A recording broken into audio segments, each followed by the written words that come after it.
Thank you. Thank you so much for watching. Thank you. Have you subscribed? Yes, you. Have you subscribed? You. Yeah, before you go, click. It's free. Click. Just that's it. Have you subscribed? You are laughing. Have you subscribed? Have you subscribed? Thank you. Thank you. Thank you. Hey, madam. Thank you so much. I can see you. I can see you. We have to get to 100,000 subscribers. This by the end of the year. How are we going to do that if you don't subscribe? Yes, you. Yes, you're about to click off. Why? Have you subscribed? It's free. If you don't, ask your son. Ask your daughter. How to? Just one click. Thank you. Thank you. I see you. Aha. Thank you very much. Thank you very much. I'll see you tomorrow. Thank you. Thank you so much for watching. Thank you. Have you subscribed? Yes, you. Have you subscribed? Hello, my people. LEMFI, the International Money Transfer Service, is here to provide you with a simple and efficient money transfer experience with no fees and the best rate in the industry. If you are in the US, UK, and Canada, LEMFI is here to serve you and help you transfer money to over 21 countries. In all ramifications, they are better than their competitors. We at the Dr. Damages Show are happy to partner with them to satisfy your needs. To that end, anyone who signs up with them using the referral code DOCTOR will get $30 cash back the first time you send $100 or more. From now until July 10th, 2024, LEMFI will enter your name into a raffle draw where you can win an iPhone, Apple Watch, MacBook, gift cards, and others. For an icing on the cake, the first 20 people to use Dr. Damages code DOCTOR will get a signed copy of one of his books, This American Life Safe or Chimamanda, The Adventures of Little Mermaid's African Cousin. Hello, my people. LEMFI, the International Money Transfer Service.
Our heroes past shall never be in vain. To serve with heart and might, one nation bound in freedom, peace and unity. Hey, that's so. Oh, yeah. Arise, O compatriots, Nigeria call obey, to serve our fatherland, with love and strength and faith. The labor of our heroes past shall never be in vain. To serve with heart and might, one nation bound in freedom, in freedom.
Good morning, good afternoon, good evening, depending on your geographical location.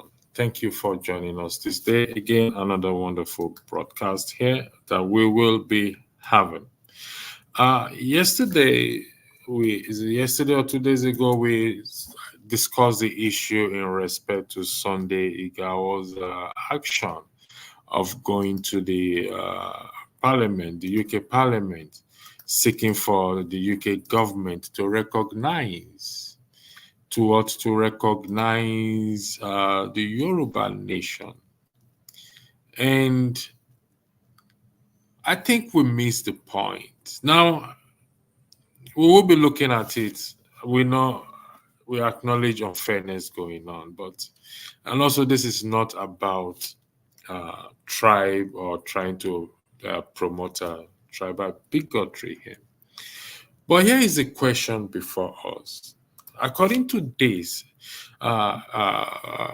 define what is a treasonable offense. Any person who levies war against the state in order to intimidate or overawe the president or the governor of a state is guilty of treason and is liable to the punishment of death. If this definition is correct, section 37(1) of the Criminal Code or Criminal Act. So the question here is Sunday Igbo's action yesterday constitute as what? As a treasonable offense? If yes, then it's a serious matter. And why has it not been arrested? I know we are here to talk about the South versus South governors who is responsible for the continued detention of Nnamdi Kanu. But you see, it is the same thing. It is the same thing as it is that Nnamdi Kanu did, so also Sunday Igbo just did yesterday. The link is already on the comment section. For those of you looking for the link, I have sent the link into the comment section. If you wish to join in this conversation, please click on the link and join this conversation. I will be having a co-moderator with me this afternoon, this lovely evening, coming for you from what? From where I am right now. The link is on this section. Many times I've said it here that Nnamdi Kanu's continued detention is not just from the federal government, but also his fellow kinsmen who actually do not want him to be released, allegedly. But I will be joined here by Kenneth, who will be joining me soon, who also will be weighing into this matter. But before then, is Sunday Igbo's action of going to the UK Parliament, seeking for what? For the government, UK government, to recognize the what? The Yoruba nation constitute as a treasonable offense. Kenneth, thank you for joining me. Dan, the man, thank you for joining me. Now, what on the screen there is section 37, one of the Criminal Code Act, if I'm correct. I just Google it. I don't have my constitution with me, but I believe it's not in the constitution anyway. Any person who levies war against the state in order to intimidate or overhaul the president or the governor of a state is guilty of treason and is liable to punishment of death. So the Igbo's action yesterday or this week, does it constitute as a treasonable offense? Does it not suggest that his action is what is to intimidate the present government? Let's start with that before we go to Nnamdi Kanu. My co-host today this evening is what? Is Kenneth. Well, I will start with you, Kenneth, first.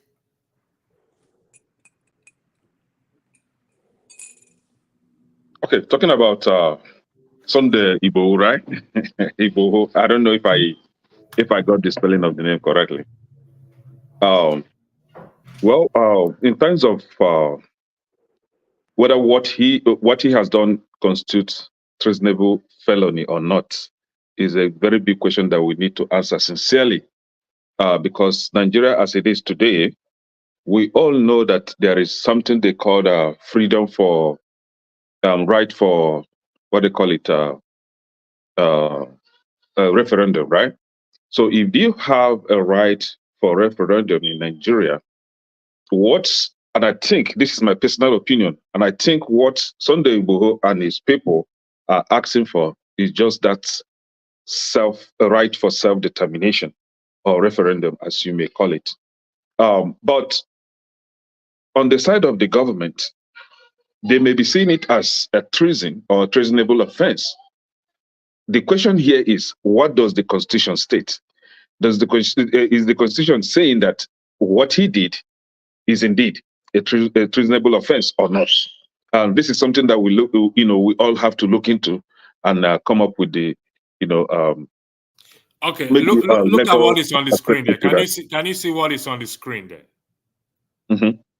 It says any person who levies war against the state in order to intimidate or overhaul the president or the governor of a state is guilty of treason.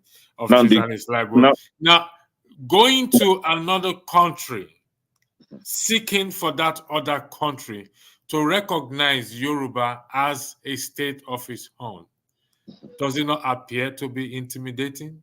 No, the question here is what we should underline on this statement on this chapter of I think you got this from the Constitution, right?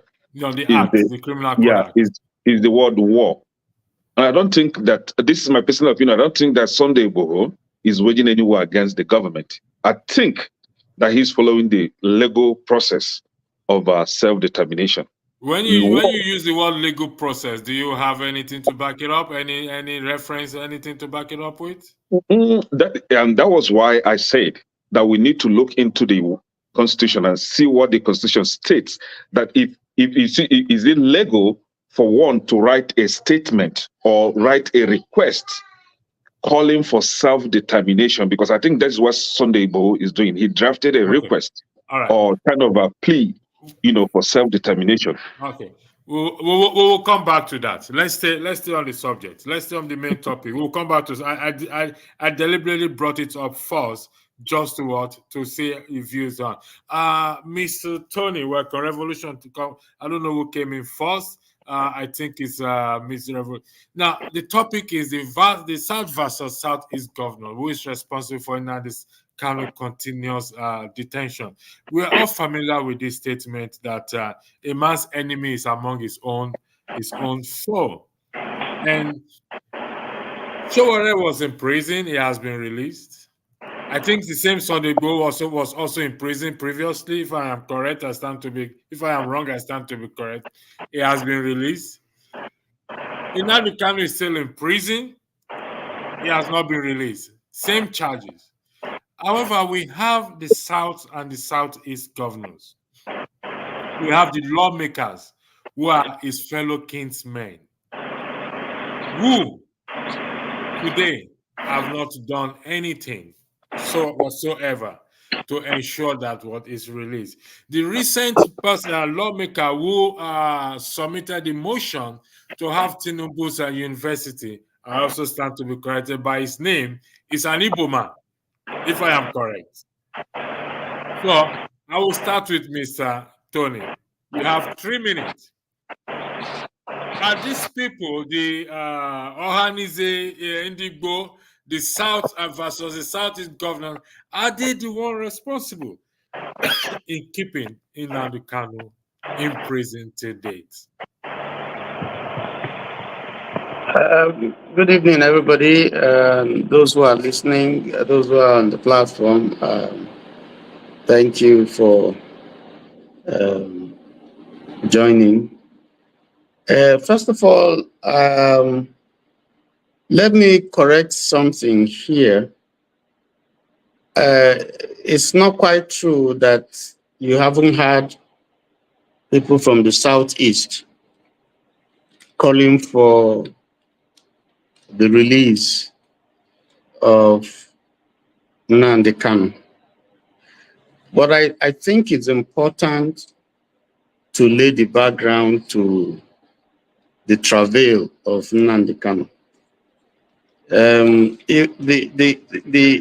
The case dates back to 2015, when he was taken to court and granted bail by the government.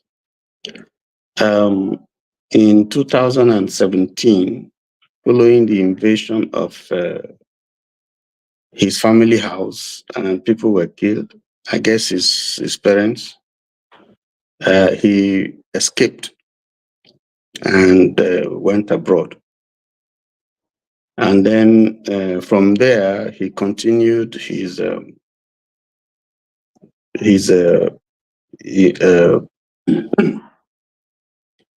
struggle for the self-determination of his people, which the government, the federal government, frowned at. On the 27th of June 2021, while he was in Kenya, he was arrested by Interpol, and he was extradited to Nigeria, where he was again jailed, put in jail. Since that time, 4 years, for 4 years, he has been held in detention without bail by the federal government. And like you said, we have had similar cases. We have had Boko Haram people who have taken arms against the nation. Some of them have been fully integrated and even put in the army. We also have Igbo, like you said, has had brushes with the federal government. And in fact, he escaped to the Republic of Benin. And there was an attempt also to extradite him to Nigeria. He was in jail for a while, in prison for a while, and eventually he's free. We've also also had, other cases. Well, Showore's own was a political thing, even though, again, he was accused, arrested, tried. He's free. So people tend to think that the government is not fair, is not partial in the way it has treated Nnamdi Kanu. Nnamdi Kanu has always claimed that he hasn't done anything wrong, and that his extradition from Kenya was an infringement on his right. So just to summarize, because of time, it's not true that you haven't had interventions. People I just give you a few examples. In January 2023, Soludo appealed for unconditional release of Nnamdi Kanu. June 2023, the governor of Enugu State, Mba, also has called for his release. June 30th, 2024, Mr. Peter Obi has also asked for his release. I saw that on TVC.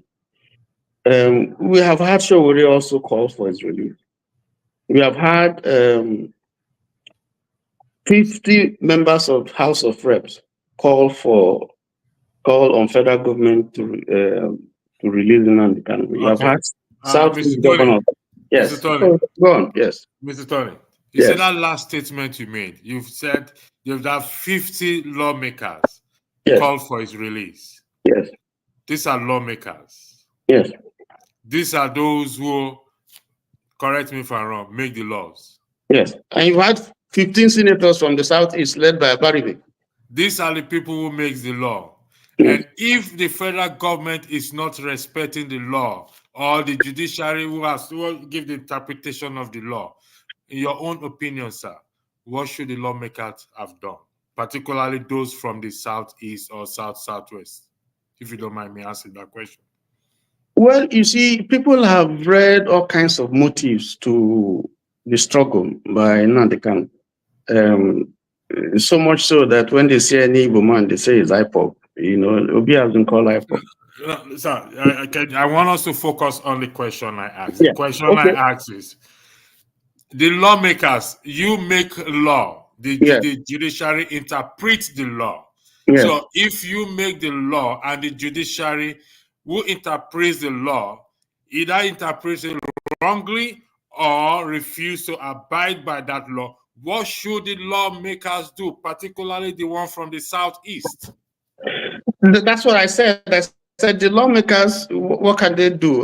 They can only appeal to the federal government, because the case actually is between federal government and Nnamdi Kanu. So the federal government is the one that has gone to court, that took him to court, that is holding him, even when a court of competent jurisdiction has asked for him to be released. Okay.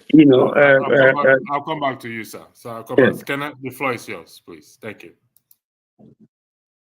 You are muted, Kenneth.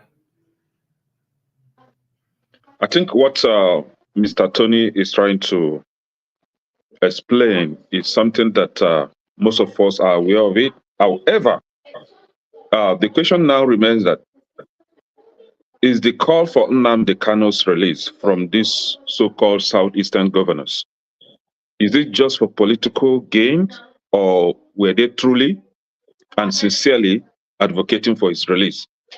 And also for the lawmakers, were they seriously calling for the release of Nnamdi Kanu, or were they just trying to use that opportunity to buy political votes?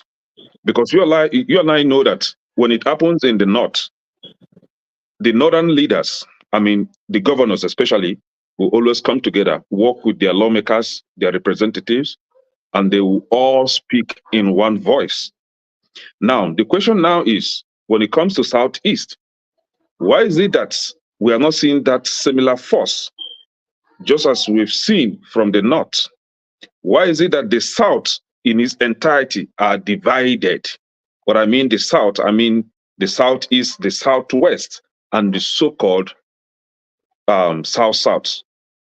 Southeast, actually. That's where they are. So why is it that they are not in, speaking in one voice when it comes to something that concerns the South?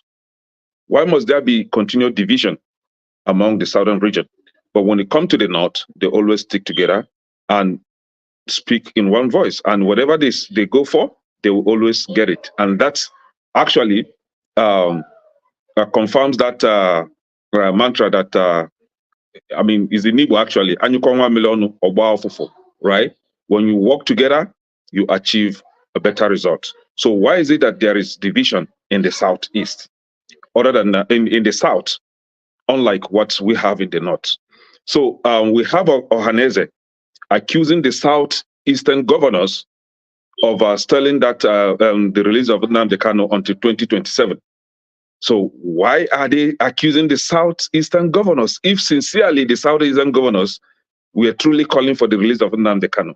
On the other hand, is Ohanaeze also playing to the gallery, trying to seek affirmation from the people? Because we all know that the Southeastern citizens don't even recognize Ohanaeze. We see them as criminals. We see them as dubious elders that always go for their pocket instead of speaking for the people they claim to represent. So now we have that division among the Southeastern governors, and that is a fact between, the Southeastern leaders, between the governors and the so-called Ohanaeze, and maybe the stakeholders from the Southeast. Why are they so divided? Thank you, Kenneth. We'll come back. Mr. Tony, can you take I'm going to Dan, but you're going to weigh in on what Kenneth said based on your own argument. So Dan, the floor is yours, please. Thank you. Yeah, good evening, everybody, from my side, and if it's morning anywhere you are, hello to everybody. Yeah. You see, that's your question. Can you just repeat it for me again? Because you've asked so many questions there. Which one do you want us to attack first? Please, sorry for that. We're attacking that of Nnamdi Kanu. Yes, I know, but Nnamdi Kanu, you said so many questions, so many things. It's continued detention. Who is responsible? The South versus the Southeast governor. Kenneth highlighted the accusation or allegation made by the South against the other party not contributing, or there's a division. So is it the federal government responsible for the continued detention of Nnamdi Kanu, or the South and the Southeast governors? Okay, thank you very much for that. The people responsible for detaining Nnamdi Kanu is the federal government. It has nothing to do with the South people. Though some South people are saying that, Nigeria, everybody will bring up their own version of things. Or the Igbo leaders, they don't want Nnamdi Kanu out because if Nnamdi Kanu comes out, nobody will respect them again. Nnamdi Kanu is the leader of the Igbos and things like that. So this is what is going on among the Igbos. You understand? And if you look at history, the Igbos, we are not together. You understand? If you look at the history of the Igbos deeply, there's always a big challenge among the Igbos. You understand? Even in Igbo family, there's either the senior one or the junior one is richer. There's this conflict among the Igbos. I'm an Igbo man. So when the Igbos, especially these Igbos who are seeking for power, you understand, when they come in conflict with somebody like Nnamdi Kanu is a special person. I call him a freedom fighter for the Igbos. You understand? And if you see what has been happening in Nigeria about Nnamdi Kanu, you will see that the Igbos, those ones, if you look at the Igbos in our tradition, there are some people, if you give them money, they sell their birthright. You understand? This is a culture, a typical Igbo man, if you want to speak the truth, is there in the Igbo society, where Nnamdi Kanu comes from. And if you look at the Igbos are different type of Igbos. They have the people from Imo State. the old Imo states. They have the people from Anambra. You understand? So there's a big divide, even in the dialect. The dialect is spoken differently. Their understanding also is different in many ways. So Nnamdi Kanu situation is the federal government that is holding him. They brought him back with their power and might. But the Igbos are claiming that Nnamdi Kanu, some Igbo, I was speaking to some guys some few days ago. They told me the radio, I was arguing. I'm a supporter of Nnamdi Kanu, no matter what happens. They have said that the radio station of Nnamdi Kanu, when he was on the radio, he was very insultive. You understand? He attacked the federal government. Call it, for example, Nigeria is a zoo, which I agree with him. All those type of languages. He was more violent in his speaking, unlike Showore and all this the other Yoruba man. His approach, even up to now, when he goes to court, you hear him when he comes to court to speak, he speaks more of anger, authority. You understand? Instead of calming down, which many people say, assuming he have calmed down, maybe they will leave him. But anytime he gets opportunity to say something, he says it with kind of, I don't know if you have ever heard him say something when he appears in the court. He goes with force. And in a Nigerian situation like that, you know, Nigerian society, Nigerians are wicked people, especially when they want to deal with you. All these powerful people, when they want to deal with you, the way you approach them matters a lot to them. They want you to bow for them. They want you to tender your, I mean, when you are speaking to them, bring down your tone. But Nnamdi has refused to do that, which I agree with him. He's fighting a cause. You understand? Mandela never tempered his tone. He kept going on until he was freed. So I'm a supporter of Nnamdi Kanu. I have a shirt of him, of everything about him. So I'm a full supporter of Nnamdi Kanu when it comes to that level. So if you are saying who is holding Nnamdi Kanu, the federal government is holding Nnamdi Kanu, and the East are not united on Nnamdi's situation. That's my take on that. Thank you. Thank you very much. KJ, thanks for joining. Thank you, sir. Showore was charged for treasonable act. So also sorry go. Is there a different law that was used to charge Nnamdi Kanu as such is continued detention? And the role of the South and Southeast governors?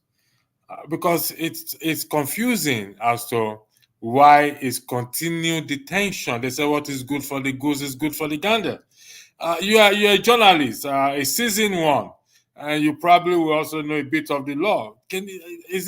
Are there different laws that is used in charging Nnamdi Kanu? We need to know this because it's actually a matter. This is not about Igbo or what. Yes, its own kinsman from where I stand. Its own kinsman, like what what's his name? Thank you so much. Rightly said. So the floor is yours, KJ. Thank you so much, Electricity. Thank you, Kene and Revolution and Mr. Tony. I've listened to you guys I didn't want to come in because you guys know how passionate I am about this topic. But Revolution just made me to come in, you know. What Revolution is saying now is what most, some Igbo people have said. And which to me does not hold any water because just like you asked, the law, where is the law? Where does the law stand? If the law didn't say that insulting elders is part of the Nigerian law, why will you hold him down because he says some elders are useless? Are they not useless? You know, when we were growing up, things have changed. When we were growing up, when we were still young men, like, 10 years, 20 years, we follow our fathers to meetings as an Igbo man. Because in that meetings, you hear proverbs and how issues are dealt with. At that point, elders were still elders because those ones who will collect bribe, they still tell you. Those ones, when they want to stand up and speak, they say, no, you sit down. It's not time for asking for money for snuff. So those people were, the people in the community know them as snuff collectors. They don't go to represent the people anytime. But there are elders who are always on the straight path and they call a spade a spade. In fact, even if you are a stubborn boy in the community, they will still say this guy is stubborn, but what he has done does not justify what you are doing. They put it straight. Look, the Igbo society does not prevent people from being stubborn. In my community, in where I come from, they say the people who are stubborn are the pride of the community because they are the ones who stand out when there's a reason to call young men to action. They say, go to this person, go to this person. When he hears this thing, he will not agree. And exactly what's what happened. As for my own case, my family happened to be one of those people who they always say to go and tell them this kind of thing happened. We will go for a return match. So what am I trying to say in this? I'm sorry I took your time a bit off. Our elders in Igbo land are no longer what we used to refer to as elders. And not all of them. They are still very responsible elders in Igbo land. But if you remember very well, on this same program, I said when they handed this case to Ohanaeze Ndigbo and Ndioshi, okay, I said it wasn't going to go anywhere. I said it here. At that time, Chief Emmanuel Wanya was still very much alive, and I said it's not going to go anywhere because these were the same people who handed over to Emmanuel Wanya and the governor of Imo State. Remember in his broadcast, these are the people who he has pointed out ills that they've brought to Igbo land. Now, he says so many things about those people. Whether they were right or wrong, we still don't know. But those things he said, and these people see him as an arch enemy. Now you say Igbo people should gather together and make their voices known through these individuals. What do you think they're going to do? Nothing. So I wasn't expecting that they're going to go and discuss, with the federal government to get them out. And then even talking of still on people in government, Mr. Benjamin Kalu, who wants to change Abia State, he's from Ben, the local government, Ben, the Igbere side of Ben, okay? And his place where he is maybe like 1 hour, less than 1 hour drive to where Nnamdi Kanu is from. So in other words, even if it's not representing him as a representative, he is number 6 man in Nigeria. And he told the whole world that he and Tinubu are 10 and 10 pence. In other words, he could tell the president, just assuming that they wanted to, secure a release, he could tell the president to release this man. All right. Having said that, let's go back to the law. What did the law say? Nnamdi Kanu, and I'm saying this because I followed this thing right from the beginning, right from the shooting in Umuahia till today. Nnamdi Kanu has secured more than 5 court judgments in his favor. One of which said that you cannot try this man because there's a law there's a one part of law that says you cannot put something on nothing. Okay, I've forgotten what they call it in the French in the Italian language, but it's simply saying that you cannot lay something on nothing. You went against the law. The law cannot now side you to now begin to prosecute somebody you smuggled out of a country without a due process. This is a appeal court judgment handed down to Binta Nyako, which he refused to follow. That same appeal court judgment said, give him his bail. He wasn't supposed to be taken away. That bail was not supposed to be taken away because he did not jump bail. It is clear. What I'm saying is written, in black and white, that he was about to be killed, and nobody. It's only a tree, an Igbo land that is. The Igbo people say only a tree stands. They say we're coming to cut you tomorrow. You still be standing there tomorrow. That you don't stand when you hear that your life is in danger. So the Supreme Court affirmed that decision, saying the man escaped for his life and his bail should be what? Restored. The government and their cronies refused to follow it. Now, you are asking something. What I wanted to say here is that, look, we don't have a law in Nigeria. The law is according to who is in charge of government. If I'm the governor of my state, the law is according to what I say is the law. Okay? I can decide to say today, let them go and carry very dark man. Even if he didn't do anything, they go and carry him and lock him up. Who will challenge me? Come and let the Mopos beat you first and foremost before you even go and get judgment. Let me tell you something that's happening in Nigeria. Look, I'll give you a personal example. I was traveling one time, and then there was this army checkpoint, and they stopped me, and the guys were, even after I told them let's the call, the guy said what, was trying to challenge me, okay, and one of them was trying to say he was going to beat me or something. He was trying to. I said, my friend, Do you know who I am? Do you understand who I am at all? So why was it, they were still, I don't know what the story was, because we caught them in the middle of taking bribe. Whether they thought we were going to report whatever, I don't know. Anyway, I called a friend of mine who's a general, and I told him, this is who I am. He said, okay, let me tell you what he told me. Don't answer them. Don't say anything. You know why? I said, no. He said, because if they begin to slap you and beat you, the damage would have been done before my boss get there. So don't even say anything. Just wait for me. They are not going to agree to take the phone. And that's what they did. They didn't take the phone to speak to him until another, Land Rover came. So what am I trying to say in essence? That is how the law works in Nigeria. It doesn't work with following the due process, what is written down in, black and white. They follow who is at the top. That's who they listen to. If you are not at the top, my brother, forget it. If you don't know anybody in Nigeria, my brother, forget it. No matter how much money you have. Why did Abiola contest for election? Because he was, pushed out of the road in the first place. Okay, by an ordinary man, he felt he could. I mean, he couldn't have done that to him, because some bloody civilians who had the authority of power were dealing with him the way he didn't like.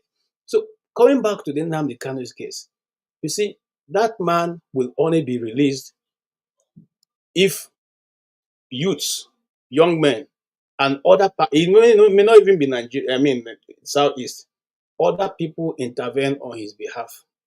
Because the way the case is now, the government is caught in between.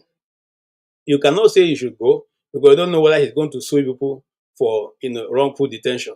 Okay. So you are caught in between what to do or what not to do.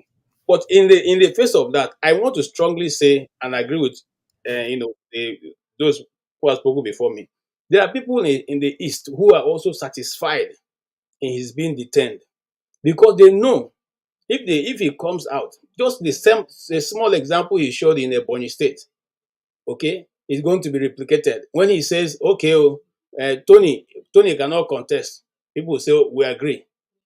Kene cannot contest, people say we agree. So that's what the politicians from the East are afraid of. And that's what they are afraid of. They are not sure who Nnamdi Kanu will come out and say, okay, they should vote for or not vote for. They are afraid of that. KJ, So, in essence, hold on 1 second, Ken. I'll come to you. These are the charges. If I am correct, if I am wrong, I stand to be corrected. Terrorism, treason, involvement with a banned separatist movement, inciting public violence through radio broadcasts, and defamation of Nigerian authorities through broadcasts. Is this correct? Yeah, you see, they've amended the charges so many times that we don't even know what is there now. Remember, before now, there was one said he was charged with insulting the president. He said the president is a fool.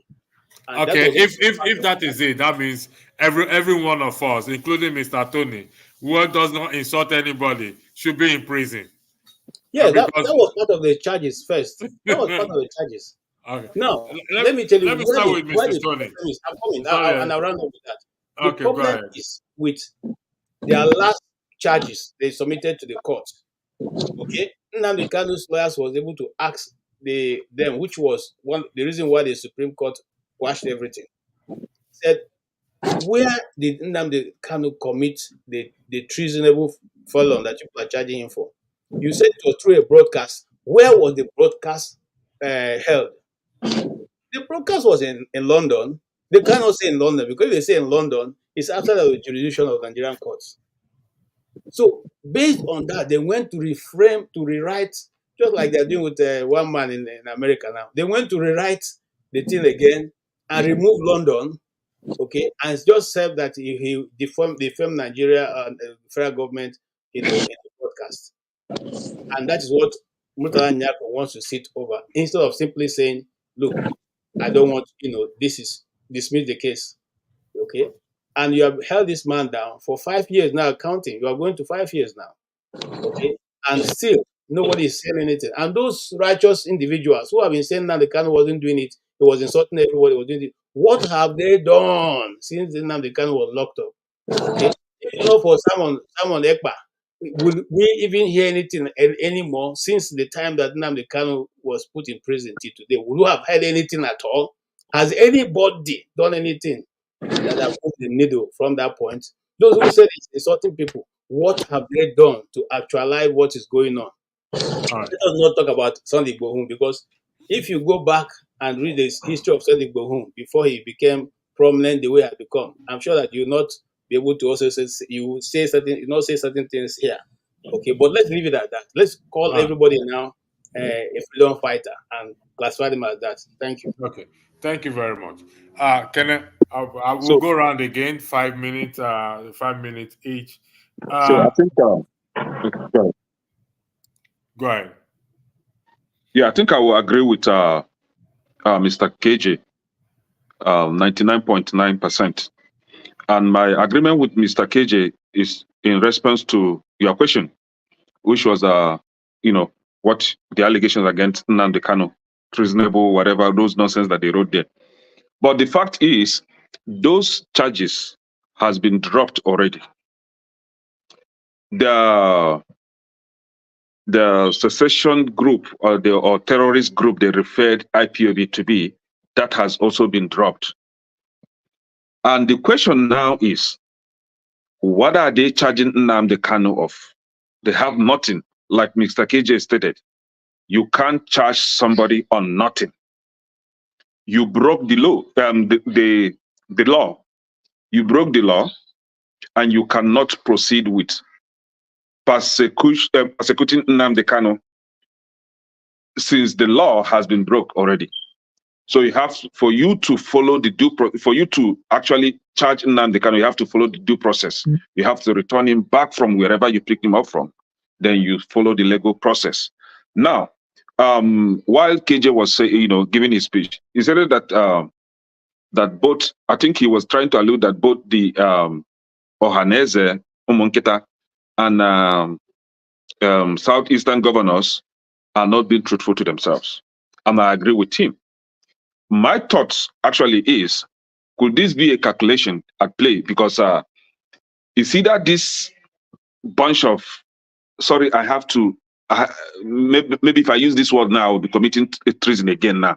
I was just about to caution you to mind the word you are using, please. So, does it mean that both Ohanaeze and Southeastern governors are either afraid of confronting the federal government, or is it that they are just there for their selfish interests? Like we all know that the governor of Imo State was the one that appointed the former, what's his name? Before Emmanuel Iwanyanwu, the guy that just died like last year or 2 years ago. And then he appointed Emmanuel Iwanyanwu again. Emmanuel Iwanyanwu has kicked the bucket as well. But the problem is, one Nyanwodo, maybe we have forgotten this imbecile, right? Nyanwodo was the one that actually sold Nnamdi Kanu out. My brother, let's have a conversation as brothers. He took Nnamdi Kanu out and sold him for free. Where is Nyanwodo today? Obiozo, where is Obiozo? Nyanwodo is still alive, but dead person is better than him. Where is Obiozo today? Where is Emmanuel Iwanyanwu today? The earlier our people understand that the fight that Nnamdi Kanu is fighting isn't for Nnamdi Kanu and his family, it's for the Ndigbo, the best for us. The earlier we understand that we, the Ndigbo, have been insulted severely by the Nigerian government and by our so-called brothers that we think we are fighting the same fight. The earlier we understand that we need to defend ourselves. It is beyond just calling for secession. Our land is being occupied by Fulani terrorist group today. Just recently, in Imo State governor and their useless representative were trying to bring down IDP camp in Imo State. Okay. Are we in war in Southeast? Why bringing down IDP in Southeast? For what? This is just a way to infiltrate Southeast with terrorism. Thank God for the youth of Imo State that went and burned that stupid building down. We don't need IDP. What we need in Southeast is railway line, just the way they connected every other region and bypass or offset southeast. We need railway line in southeast. We need what they call it, port authority. We need ports, just as we have it in Lagos. We need one in southeast. We need the presence of federal government in southeast. That is what we need, not IDP. All right, we don't need that. Thank you. I'm going to take you on some of the things you said. Dan, before I come to you, let me go to Mr. Tony. Mr. Tony, I observed that you were shaking your head when Kenneth was speaking. I don't know if it's in respect to what he said. You want to weigh in on, or it was just a normal? You were just shaking your head.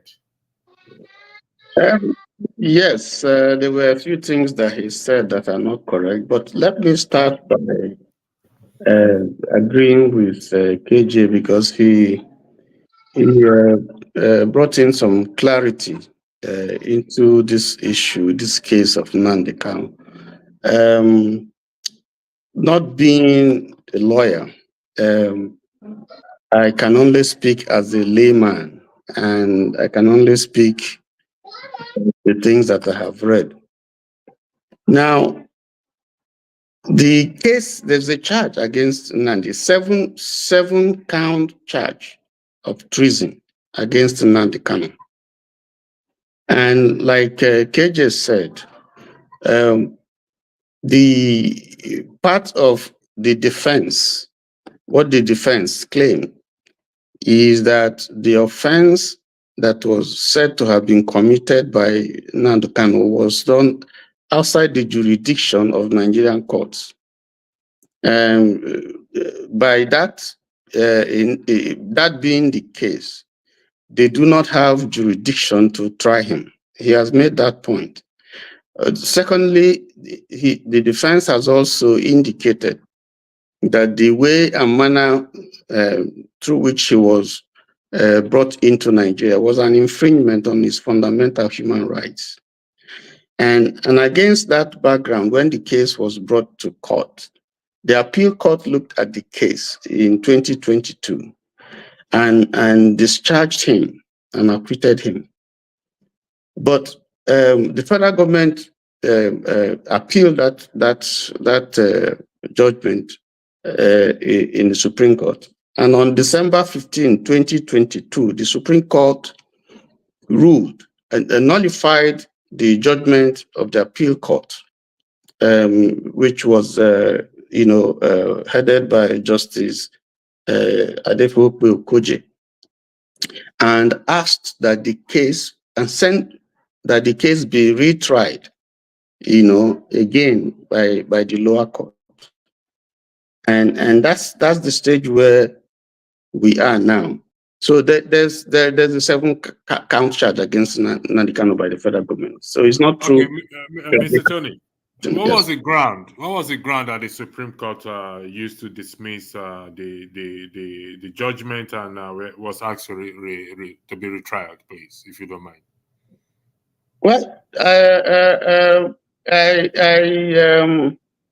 I don't have the grounds here, but what I know is that the Supreme Court frowned at the decisions of the judgment of the appeal court, the Federal Appeal Court in Abuja, and asked that the case be retried. So it was brought back to Binta Nyaku's court, where the case was originally being tried. The same court that had the Federal High Court in Abuja, the same court that had was trying. And Nnamdi Kanu's position is that woman, the judge, I beg your pardon, is biased and that she should recuse herself. The Supreme Court, that the woman is biased and she should recuse herself. And so, against that background, she sent the case file to the chief judge in Abuja, and then that one looked at the case and sent it back again to Justice Binta Nyaku, saying that she's a fair woman. To this case, 2 previous judges who were on the case had recused themselves, and so for Nnamdi, and it was done. And for Nnamdi Kanu to now ask for a 3rd judge to recuse herself from the case was not acceptable to the court. So the chief judge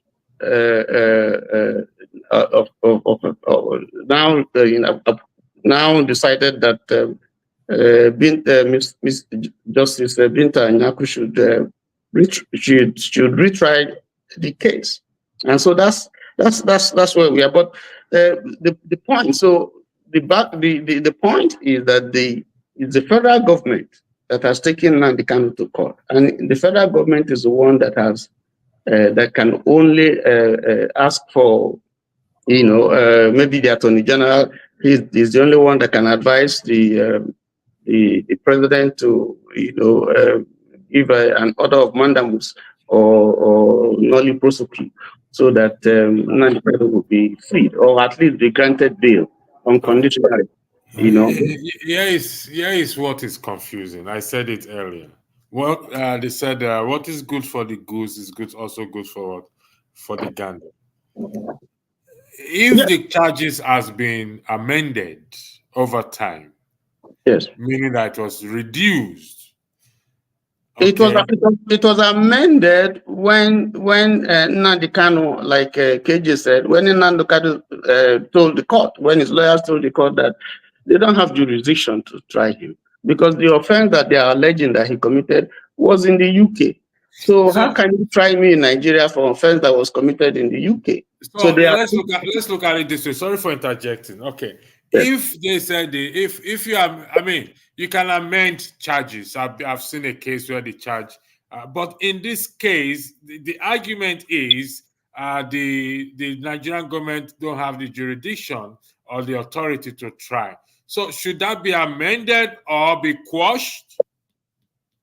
Should the charges be amended or be quashed entirely, or be sent to the UK government to try? That is, if the UK government will try it. No, I think that the federal government realized that the defense has the case, so they had to amend the case so that they had to amend the charges to reflect what is the church, the courts, would have jurisdiction over. But you see, let us look at this thing a little bit more dispassionately, because the case has also been politicized. Al Mustafa was in court for years. They didn't grant him bail. It took a long time. So it's not as if we are seeing something that has not been done, but we're looking at fairness here and justice. I think that if you look at the way all the others have been treated, I think it's also, in my opinion, and I might be wrong, I think there's nothing wrong with granting him bail at least. And the federal government, but it's a little bit political, because there are people who fear, one, that the seeming almightiness of Nnamdi Kanu would rub off or would be negative to their maybe political ambition. There are some people in the Southeast who have that kind of feeling. There are people who also are suspicious of his modus operandi, the way he has operated. There are people who are not very, very comfortable with his style. And so it's a little bit complicated. And I think in dealing with the issue, I think we should be open-minded. My just to end, to summarize my thinking. Again, I say I'm a layman, so I'm limited strictly because I'm not a lawyer. My thinking is that if you want to end the restiveness in the Southeast, you might want to see how you can release this young man. A lot of damage has been done to him. He's been in prison for 4 years without bail. That's unfair. I think that offense, whatever it is a bailable offense. And I think Abari has been there standing for him. He is the senator representing his constituency. He has been doing whatever he can to see that, but there's a lot of damage that's been done to this man. And if you can release people from Boko Haram who took arms, what has Nnamdi Kanu done that is more or worse than what Boko Haram people have done? So in the interest of fairness and justice, I think it may be worth the while. For instance, the president, he's not going to lose anything because he has the power to say, okay, order the attorney general, and then give nulli prosecute. So they stop prosecuting him, and they can sit down with him and work out all the other modalities. That's my thing. Thank you very much, Mr. Tony. Mr. Dan, does Nnamdi Kanu poses a threat to the nation, or we need such a person in this present context of Nigeria compared to Peter Obi and who is a peaceful man, and in the present context of Nigeria right now, do we need a person like Nnamdi Kanu who is I'm looking for the right word to use, who has a revolutionary mind and not necessarily violent, but who can push for a change? Thank you, gentlemen. But Andrew, I must tell you something. Go ahead. If you look, you have to look at Nigeria's setting first of all. That's where we want to deal with this question of Nnamdi Kanu. You have to look at our society. Are we a sane society? No. Sorry, Dan. CM, welcome. I did not ignore you. Dan, go ahead. Yeah, we are not.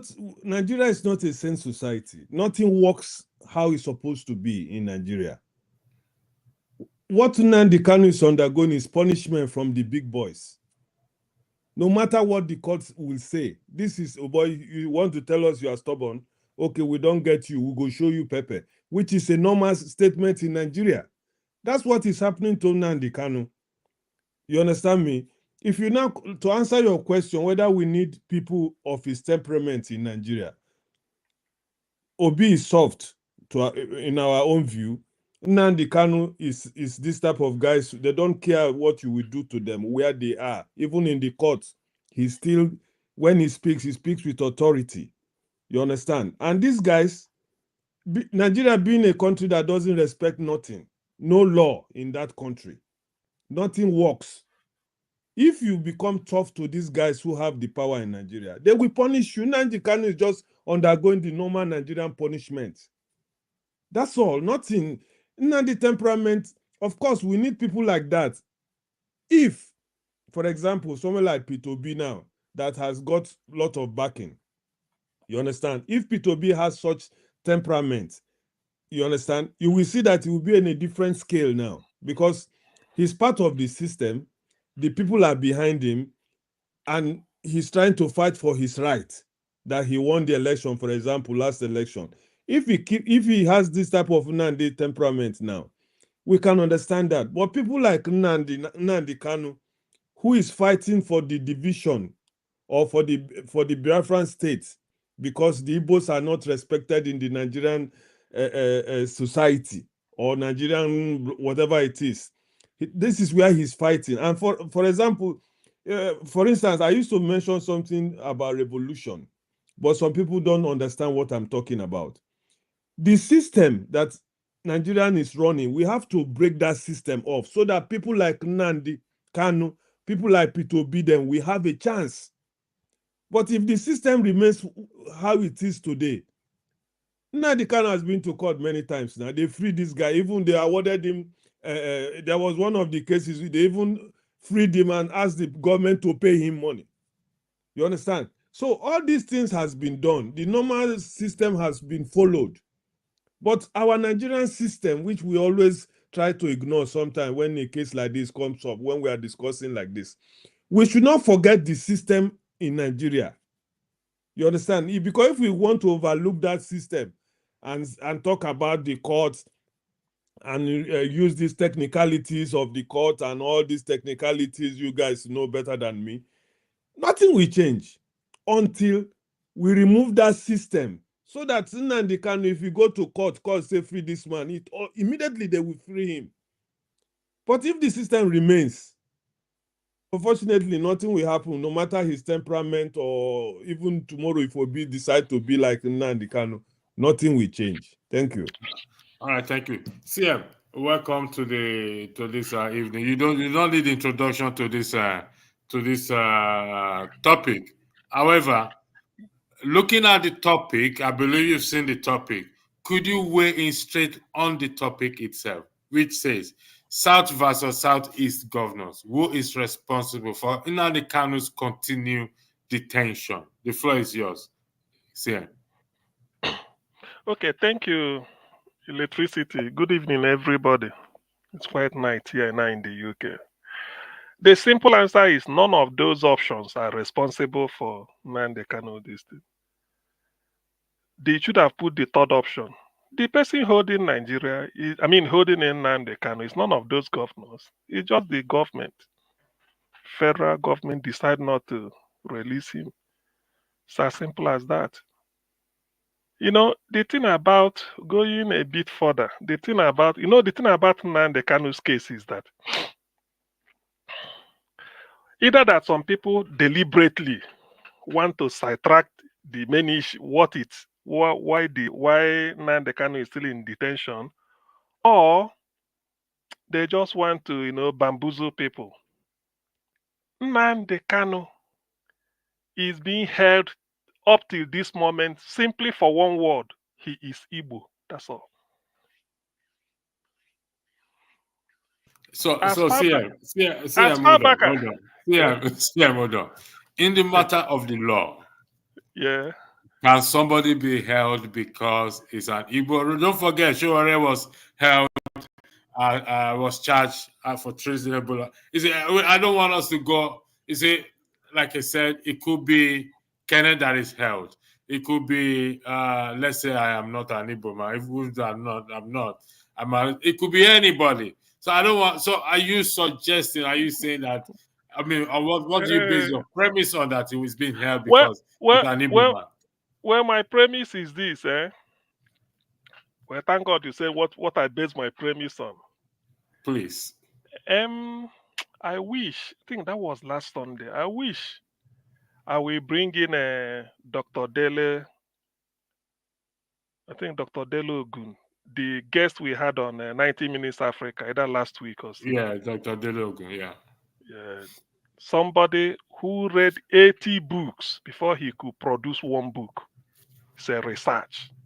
Anyway, but let me not go there. The thing is that the reason is this. We all know it. We all know the predicament of the Igbo in Nigeria. It's as simple as that. I don't want people, these are facts. These are what we know. If a writer, they call him the grandfather of African literature, Chinua Achebe, as far back as 1983, in his book, The Trouble with Nigeria, he said, Nigerians of other ethnic groups can never agree on anything unless there are common resentment of the Igbo. I don't know how old was I in 1983, but now, in fact, I had the book. I read it today anyway. Like, look, I should have bring it and show you. When I refer to it, I say, my God. You see, the thing is that Nnamdi Kanu's case had shown me that those that feel that we are Nigerians, they feel that we can never allow Igbo man to leave Nigeria, and we can never allow them to be Nigerian president. This is the dilemma of Ndigbo. Nnamdi Kanu was a one Nigerianist. He marched in the street of London to Nigerian High Commission in London, Northumberland Avenue, to protest, to tell Yaradua that by buying the leader of Boko Haram extrajudicially, say it's not good. He said it everything. I mean, it's on tape. He was the person, even engineer, telling Nigerians in the UK and London that we have to protest against this government, and they did. But when he found out that the hunter is now the hunted, he felt, no, the best thing for me is to take my area. Let us leave Nigeria. Those that want to be can be. So, in fact, Nnamdi Kanu has nothing to do with law, because by their own case, You try them in your own court. You can't find him nothing. You keep amending charges. You don't do that. When you bring somebody to a court and that charge you are charging the person collapses, the person is freed. Tomorrow, if the person will have to leave first, get out of the court and celebrate that victory. You are at liberty again. Maybe when you like in future, you arrest him again for another charge. That's fair. Not when the charge collapse. You hold him, amend it, and tell him to come tomorrow. Who are you? Who are you deceiving? Who are you deceiving? Do you know why I'm saying this? Nigeria today, when Nnamdi Kanu's case started, for those that I know people are hearing me, you can't be more Catholic than the Pope. The advisor who Nnamdi Kanu respects after his parents is Professor Ben Nwabweze, the constitutional law expert. Nobody takes precedent when he was alive in the whole of Africa. Nobody. The first professor to become was given a son. It was because of him they started it. That is the person Nnamdi Kanu listened to. He said Nnamdi Kanu has no case. Lord Dennings in the UK here, they quote it. Anybody who studied law in Nigeria, in fact, for you to be a lawyer in Nigeria, for you to get bachelor's degree in law in Nigeria, you must read at least 2 or 3 books, compulsory, written by Professor Nwabweze, otherwise you won't pass. Lord Denning said you can't put something on nothing and expect it to stand. You cannot go to Kenya, tie somebody's hand behind his back, blindfold him, beat him for 8 days, starve him, bring him into Nigeria and say, come and stand trial. Where is he done? If you want to try Nnamdi Kanu, you send him back to Kenya and pay the damages, then tell a Kenyan government, extradition, we need him. Then you start. That's what they call rule of law. That's why the case failed to be an issue. They're just telling him that you are Igbo, you can't do anything because we are like the Jews they want to treat. But let me tell you, the genie they say is out of the bag. Nigeria is gone. Nnamdi Kanu has damaged Nigeria beyond repair. All this Nigeria you are hearing, when you hear somebody say it's from the southeast and is talking Nigeria, these are people that are looking for money. 99.9%, their mind is in Biafra. They are operating as if they are in another country. Nobody is interested. Okay. This is pure humiliation to Ndigbo. Forget, there's no law. What are they doing? You have the whole son in Nigeria, employ them. They will call Nnamdi Kanu. Let me put this. Professor Michael Zekum made us to know you were joining Nnamdi Kanu's case. Say maybe you are coming on October 31st. By October 30th or October 31st in the morning, they will fax them this thing. Say this is the charge now. Amendment. This is the amendment. Where is it done? Then they will now come to court and say, we got this thing. Your Lord, my Lord, we got this thing this morning. Or we got this thing yesterday. How can they haven't got time to prepare for it? They will start arguing it. Why? Because he's an Igbo man. That's all. That's just what they are doing. The essence of doing this is that to feel that they do you know what Nnamdi Kanu's case represents? Because I don't want to talk law. There is something they call air, which everybody breathes in. You cannot see air. You can only feel it as a wind. When the wind is blowing, you see the trees shaking or your clothes are shaking, the one you dried out. In the Igbo, it's like wind. Anybody that can catch the wind can stop Igbo man's progress. But if you cannot catch the wind, you are wasting your time. Thank you. Thank you. Sorry, Legacy, before you go further, let me buttress some of what he has said. Because like I said, I have a full dossier of what went on. Now, I want to take your mind back to, before I tell you what I'm going to, give it a name, I want to take your mind back to when Nnamdi Kanu was kidnapped from Kenya and then brought to Nigeria. And I thank Florence, for even bringing that to my, to my knowledge. It was announced in Hausa, Malami, Attorney General. Yeah, the Attorney General of the Federation did a broadcast in Hausa language to let them know that their biggest enemy had been captured. It was celebrated widely in some part of the north. They went to town dancing and celebrating. In fact, so I want to say this. Nnamdi Kanu is a trophy that what's his name? Mohammed Buhari won when he was in government. That's the trophy he can show his people, that he was able to capture that boy who was calling him stupid and mannequin. Now, whether we accept that or not, that's the truth of the matter. And then if we say we are a federation and it's not about the fact that it's Igbo, why was it allowed, or why was it necessary to broadcast in Hausa language that we have captured this individual? The video is out there in the internet. For those who want to argue and say maybe we are now spinning stories here, you can go to the internet and search for the video and watch for yourself. The whole of that broadcast that lasted about 30 minutes thereabout was all in Hausa, and nobody questioned it. In the Federal Republic of Nigeria, where the lingua franca is English, nobody questioned it. The Igbo didn't question it. The Yoruba didn't question it. The other minority tribes didn't question it. Why was it in Hausa? No MBA didn't go to court to say we are surprised that they are making a national broadcast in Hausa language. Gentlemen, do you think we still have a country that has law? The answer for me, no. All right. Let's Mr. Tony, Dan is we'll do this. I want to run an exercise here.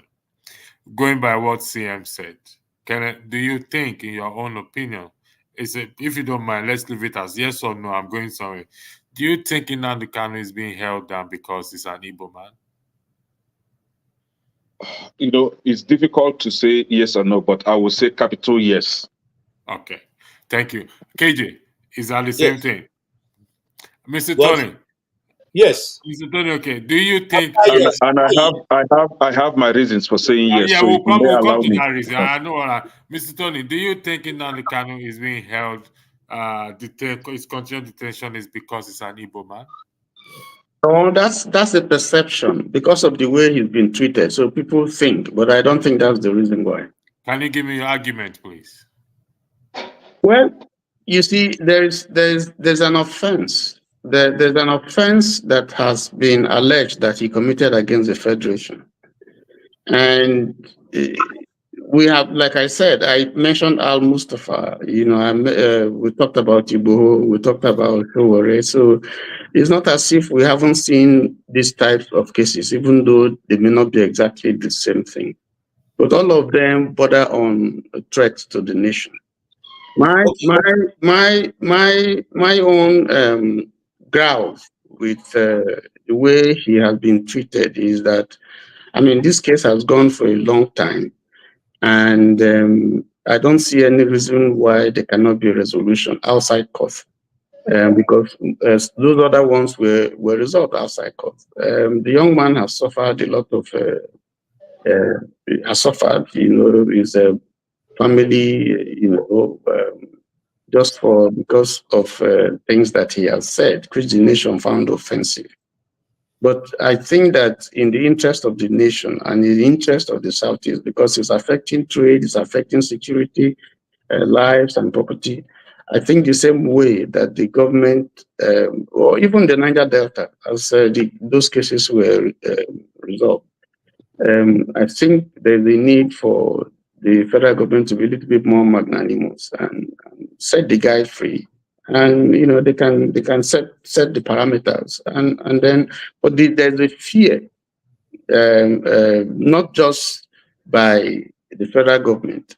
And there are also the fears, even in the Southeast, by some people who feel that Nnamdi Kanu, releasing Nnamdi Kanu would outshine and maybe take away whatever mileage that they may have as politicians and so on.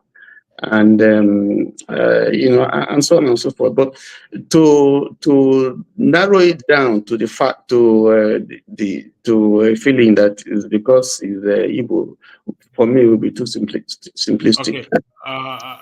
Can you educate us? How long was Al Mustafa held behind bars, please? Sorry. Before you go there, no, I'll come to you, KJ. Hold on. I want to ask my question also. Sir, you have said that with due respect to you also. all those other people you mentioned, where were their crime, or what the criminality they committed, where was it done? In which place? That is why that of Nnamdi Kanu is slightly different, because part of his claim is that, listen, whatever you allege that I committed was committed outside the country. So, but again, the Supreme Court has nullified that. So, and that's the Supreme Court is the highest court of the land. So, unless it reverses itself, then we can. That's the end of the road. So, the Supreme Court has said that the case should be retried by the lower court, and so at the lower court. You are misquoting Okay. the ruling So of. can I? Sorry. So what's going to happen is Yeah, can I also make my own case for saying that yes, Nnamdi Kanu? Oh, yeah, you will. Okay. You will make that case.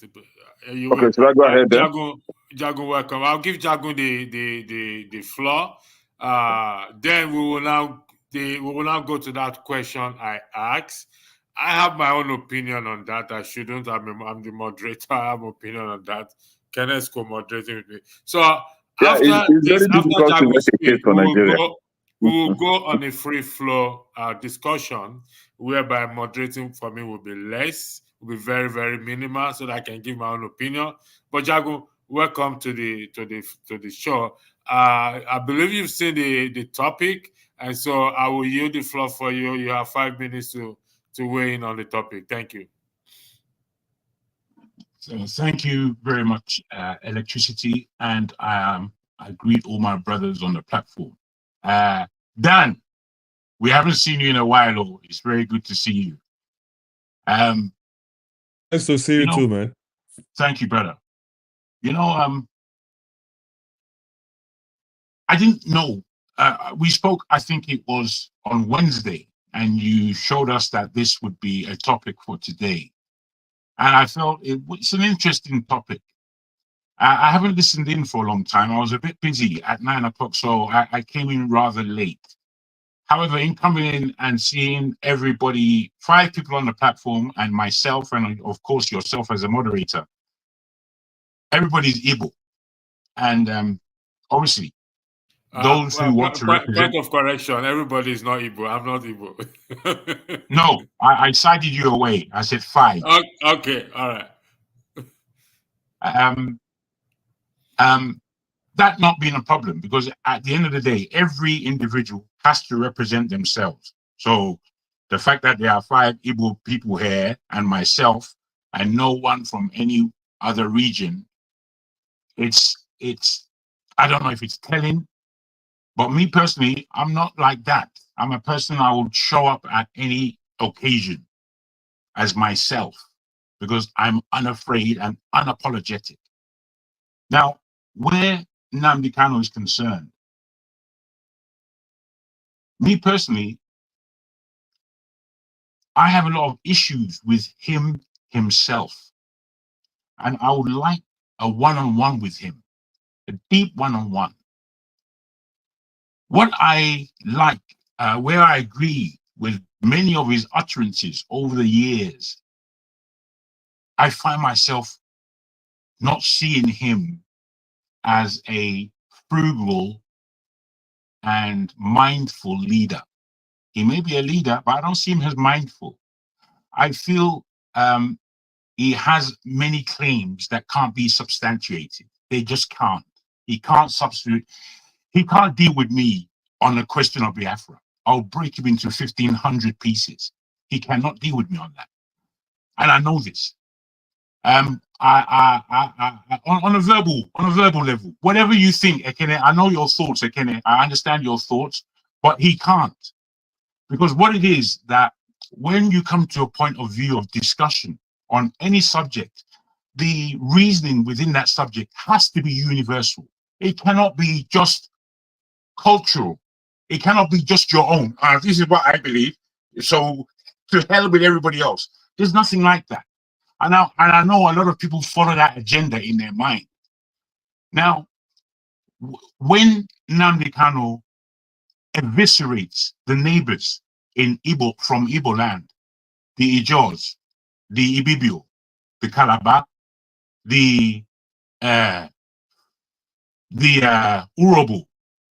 the Edo, the Yorubas.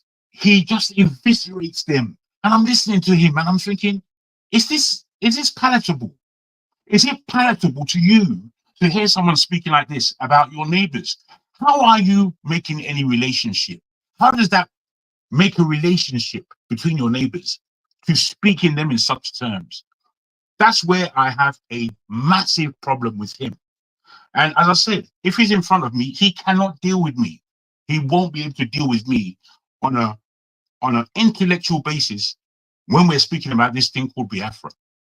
I'll break him into a million pieces, verbally. I understand what people think. You know, in Nigeria, we have a lot of pride within our tribal group. But there's sometimes you can overstep this thing called pride and step on everybody else's balance. And it's unfortunate that people from the East who follow and love Nnamdi Kanu cannot see, they see him as a perfect individual, is the way I see it. And he's just a human being. He's just a human being like every other one of us. Me, I'm not afraid of this Igbo-ness, Igbo-centric. I'm not afraid of it. It doesn't scatter my mind. Some people, they won't talk because they're afraid. And the pursuance of this kind of agenda is to commit fear in people's spirit, is to commit some level of I'm better than you. And when I get that attitude from people, I'm coming with my big foot, my big 12-foot shoe, and I'm going to stamp all over that shit, because that's what it is. Now, having said all this, I do not believe he deserves to be in prison. I don't know why they have him there for this amount of time. I again look at just the Nigerian way of doing things as completely awful. And how do we balance things? We are the most unbalanced people on this planet. We don't even have to go outside of our family to be, if we're being honest though, amongst ourselves here, we don't have to go outside of our family to see the imbalance that is Nigeria. We don't have to go far. We just look at your brother, sister, mother, father, uncle, auntie, whoever it is that is unbalanced among us. We don't have to go far. Now, if we're unbalanced within each of our families, it's obvious that we're going to be unbalanced in the society. So I don't want to really speak trash and start lauding something like somebody is not a human being. We are all human beings and we are fallible. We are able to make errors. We are able to make mistakes. It's only whether or not we can look and see, oh, you know what, I made an error there, I apologize. I think possibly it's because the way Nigeria is, that apologies, I mean real ones, based on real issues. Thank you, Jago. Apologies aren't really what we do in that country, because we have to hold our own. Because as I spoke again, because it's a Nigerian context, apologies are looked as I've won, or you're a failure, or something on that level, as opposed to be taken in the spirit that an apology is meant. I would end there, allow the conversation to go on. I have a lot to say. Thank you. Thank you very much. So we'll go back to the question I asked. I will start with myself first, if Nnamdi Kanu, then I'll go to Kenneth. We are now in a free flow mode. But let me say this. Jago, you highlighted the people here. It's not an Igbo topic. It's not centered on Igbo. It's centered on justice, on fairness, and equity. Yes, the person it concerned is an Igbo man, but it's centered on, I don't do tribe. It's centered on justice, fairness, and equity. I asked Mr. Tony how long was I don't know, the man is in there. I forgot his name. Pardon? Al Mustafa. Major Yeah, Al Mustafa. how long was he incarcerated for? Please. I don't know, but it took years. It was for years. I got to calculate it. But he was from Abdul Salami to when was it released? From Abu Salami to maybe up to 4 years too, as well, or more. And what was the charges, sir? Please, if you don't mind, do you know the charges, please? Well, they border on security and all the mess under Abacha. It was Abacha's. Sir,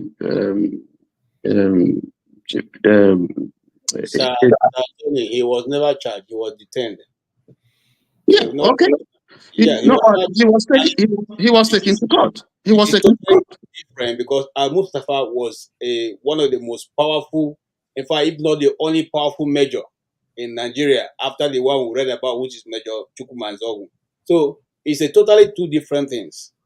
I know. And So what was it held for? Okay. Let me help Tony. I know this is not my time. I just want to help Tony. I still have my time. Mustafa was arrested and detained for 1 year. The reason being that he was charged of for the murder of Kudrat Abiola. So he was later released after a year. Then he was also again rearrested and detained for allegedly plotting for 4 coups. And when he was under Sani Abacha, he was using his office to terrorize every other officer. In short, he was so powerful. Oh, sorry. I think we lost Ken. Okay, can I? No, I'm here. Okay. He was so powerful that he was punishing his seniors. So those seniors now were taking revenge against him, and that was why he was detained. So El Mustafa's case is entirely different from Nnamdi Kanu's case. Nnamdi Kanu did not murder anyone. Nnamdi Kanu did not plot any coup against any government. Nnamdi Kanu did not punish army generals or army officers that were now taking revenge on him. So Nnamdi Kanu, he's just a civilian calling for legal process of doing things, which is secession. So I don't know why you are trying to log on Nnamdi Kanu or Mustafa. Did the court find Mustafa guilty of any crime? Mustafa is a free man today. He even contested for presidential election last year. No, I'm asking you. You said he was punishing generals and then he killed Kudirat. Did the court find him guilty? Now, there is a question that hold on. It's something that you need to now clarify. Now, why are you saying or trying to equate Nnamdi Kanu's case to that of El Mustafa? Two different things. I think you maybe you didn't quite get me. I am saying, if we are looking at it from the prism of injustice, then it falls within that purview. And I'm saying El Mustafa was accused of murdering someone. Accused. Yes, accused. Just as Nnamdi Kanu is being accused. Nnamdi Kanu is being tried under Section 174 of the Terrorism Prevention Act of 1999 as amended. And how do you defend terrorism? How do you define terrorism? And what did Nnamdi Kanu say or did that qualifies him to be a terrorist? That's. Are you asking me? You should ask those who are trying him. No, you are the one defending his charge now. I am not defending anybody. You see, I think you have a wrong perception of my position. Tony, it's okay. Let me just handle my question. That should make so that some kind of people can understand where you are. Can know exactly where you understand. I have 2 questions for you, but it's just a very simple answer. If you know it, you say you know. If you don't know, that's all. The first one is, can you name a Nigerian, whether living or dead, who has been extraordinarily renditioned and brought to trial? Just the name, if you know, you tell us. If you don't know, you say you don't know. Number 2, have you ever heard of a Nigerian who was giving bail. While he was in his house, the military invaded his house with the intention to kill him. If you know of anybody, you tell us, oh yeah, this is the person. If you don't know, you say you've never heard of it. Just for us to know. And then the third one, because I need names. Have you heard about a Nigerian who was renditioned, brought to placed on trial, started the trial from the High Court to the Appeal Court to the Supreme Court, and they have to go back to start again at High Court? Have you ever had it? Any Nigerian in history? If you know, you say yes, this is the name. If you don't know, you say you don't know. Mr. Tony, before you respond to that, I need to set a premise here, please. Let's do it this way. If I say something, for example, and it's not correct, I think we should challenge the argument rather than putting an individual on the spot. So if I say something that is incorrect or you want to challenge CM, I think you should challenge it, or challenge Mr. Tony's position or argument, I beg your pardon, and not put anyone on the spot. We are making this a free flow discussion. I want to do less moderating. We can interject each other with respect, nothing personal. So I don't know how I'm starting from. I'm supposed to start with Kenneth in respect to the yes and no. No, let me reply. Yeah, okay, all right. Mr. Tony, it's your choice to reply. So please do reply. Yes, when I started speaking, I did say that Nnamdi Kanu's case didn't start in 2021. It didn't. That was when he was renditioned. The case started in 2015, and the offenses that he was alleged to have committed was quite different from the 7-count charge that was brought. That was later brought, because just like it's been said, there's been series of amendments. Now you asked me a question. 3 questions you asked me. I concede here that I'm not a lawyer. I don't know if you are a lawyer, but I concede here that I'm not a lawyer, and I'm just speaking as a layman. I made that very clear. The point that I'm making is, which is very clear, and anybody would have picked it. It's the justice behind what has been, whether justice has been done or not. It's not a question of whether he's an Igbo man or not. That's a very, very narrow way to look at it, and that's why I had to make. I'm asking of a name. Excuse me, give me a right to express myself, please. Hold on. Please, I listened to you when you were speaking. You asked me a question. Let me excuse me. There are questions that waste time. What I want is, if I ask you, do you know the capital of United States? I am not in a law court. You cannot be asking me yes or no question. I have the right to express myself. That's all. Oh, so please, guys. As a deputy, let's not turn it into a argument. As a deputy moderator, see, hold on. Let's understand ourselves here. Mr. CM asked a question to Tony. Mr. Tony, if you know the answer, give him the answer. If you don't know, let's get to another person. I'm trying to explain, and he's asking me, you want me to say yes or no? Previously, Electricity asked a question, yes or no. But I don't think CM was asking yes or no question. He was just asking you to give him names. It's very simple. If you don't know, you don't know. If you don't know, you say. Simple. That's not relevant to the issue that we're talking about. Okay, now. Okay, forget about it. Let's go to another person. Okay, Mr. Tony, since it's not. You guys need moderating.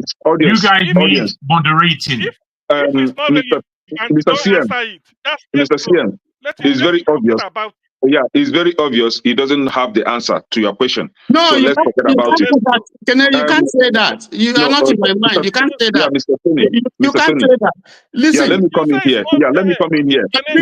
You are bringing in bias discussion. If it's not relevant, don't answer it. What are you We're, saying? Mr. Tony, we're instead just of speaking from our If biases. it's we are not not relevant, understanding there's ourselves here. no bias. Let's forget about it. Accusation has been made No, against a man. Mr. No, He he is asked in a court. question. Beating about the bush. Mr. Tony, Just beating Mr. about Tony, the he bush. asked a question. Since you don't have answer to his question, let's proceed. Simple. No, So I now don't this is what agree. I don't agree. I don't okay. agree with his All right, position that Okay. gentlemen, what is being Now, held Okay, in now court let gentlemen, me give my own bros, argument. is wrong. gentlemen, it's still okay. please. Yeah, Let's Mr. Tony, proceed. Hello. Let's Mr. proceed. PM, It's okay. let me give my own argument, and I will start with It's the. wrong. Okay, gentlemen, I want this to be a free flow discussion and not for us to go. Mr. Tony, go ahead and explain yourself. You have 3 minutes, please. Thank you. Yes, what I'm saying is that it is wrong to reduce this thing to just ethnic this trial to just bring it down to look at it from the narrow prism of ethnicity. That's not the issue. And the court, this case is, in fact, what we're doing now is subjudice, because we are not supposed to be discussing this because the case is in court. My position is that this Supreme Court has sent this thing back down to the lower court, and the lower court has been instructed to retry this case, giving the relevant section of the law that they think he has violated. And therefore, if you say that they are trying him because it's just this whole thing is because he's an Igbo man, then you know more than the Supreme Court and the judges. Maybe there's something you know that we don't know. Okay, so All let right. me take my time. Let me correct something here, Mr. Tony. Why the case is in court? The public can discuss it as long as we are not part of the case. We are not the lawyer. We are not the judge. We are not the jury. We are not members of the jury. We are not a court clerk or anything. We are just members of the public, and the public can discuss any case. There is no law that forbids public from discussing ongoing case. Only those who are involved in a case are forbidden from discussing any case. Now, like I said earlier, again, it's about fairness, equity, justice, and what is good for the goose is good for the gander, not about tribe, because it could be anybody. However, Mr. Tony, you will agree with me that That is my position. That's my position. I know. That's your position, and I agree with you. But you will also agree with people that have the sentiment that some other people have been held on the same charges. People like Showore, people like Sunday Igbo and whatever people, and have been released. These people are quote unquote. I acknowledge that. Yeah, okay. I did acknowledge that. Okay, now, thank you very much. Let us look at just one more thing I want to do. Go ahead, sir. Let us look at the first coup, 1966. There's a perception that is an Igbo coup. There's a perception that in some quarters that this is an Igbo coup, and people are reading that meaning into it because of the outcome of the coup. But in the original planning of the coup, and I've read so many things, and I've even listened to IBB on the subject, it was those who participated in the coup were people from all parts of the country. But because of the outcome, because of the way the thing turned out, now people are reading different meanings to it. Which is not so that the perception that we get in this case, in this trial, is that he's been tried, he's been punished because he's an Igbo person, and I refuse to subscribe to that view. Thank you, Mr. Thank you, So, Mr. my time, please. My yes, time. your time, Ken. Again, You see, I want us to make. I do not want to comment. I do not want to comment. I want to make this less moderating. So, if we can have this discussion respectfully, and we don't turn it into. Let's establish this, please. I recognize our sentiment. However, please, it's about fairness, equity, justice, whatever it is. Not because Nnamdi Kanu is an Igbo man. We want him released. We want the judge. We want the law to prevail. The law must be blind. As they always say, CM, you agree. They said the law must be blind. Now, Can I have the Let me floor? weigh See, in not you. 30 seconds. Can I have the floor? Not you. Can I please 30 seconds? Let me weigh in. You see, Nigerian Constitution, there's a provision, whatever section it is, for a charge against terrorism. That charge in the Constitution did not say it's only against one ethnic group. The way you interpret it for a Yoruba man is the way you should interpret it for every other person. That is the position of Mr. Tony. That is the position. So because they charge Igbo for treason and later let him go. The same treason, the same word, the same number of TERRORISM,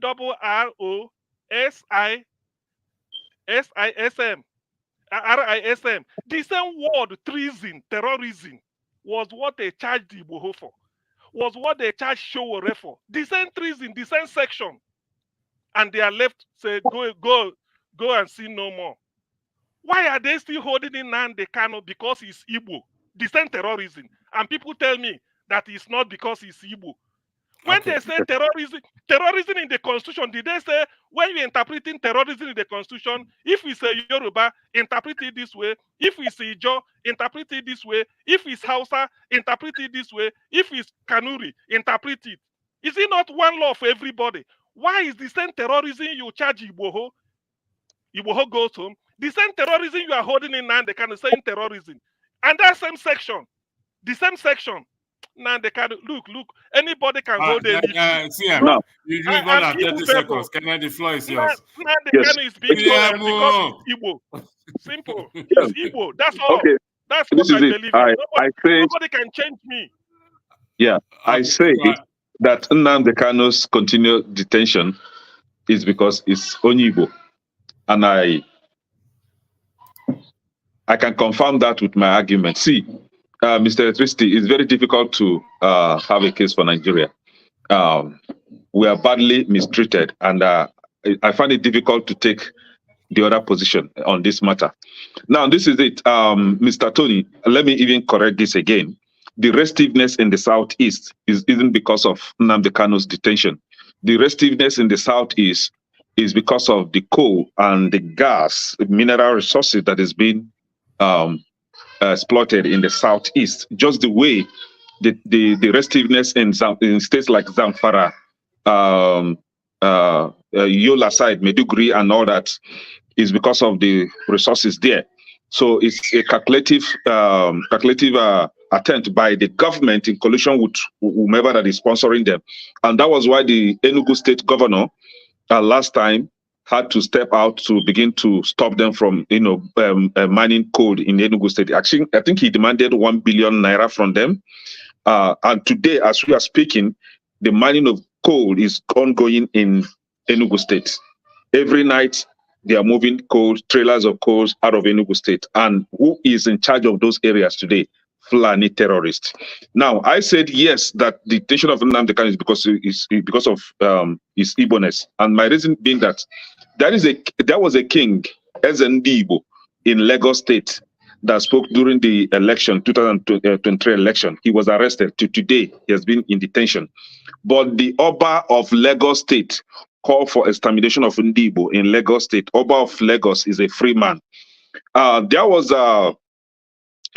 someone called Sunday Igboho that is asking for cessation for the Oduduwas or the Afeniferes.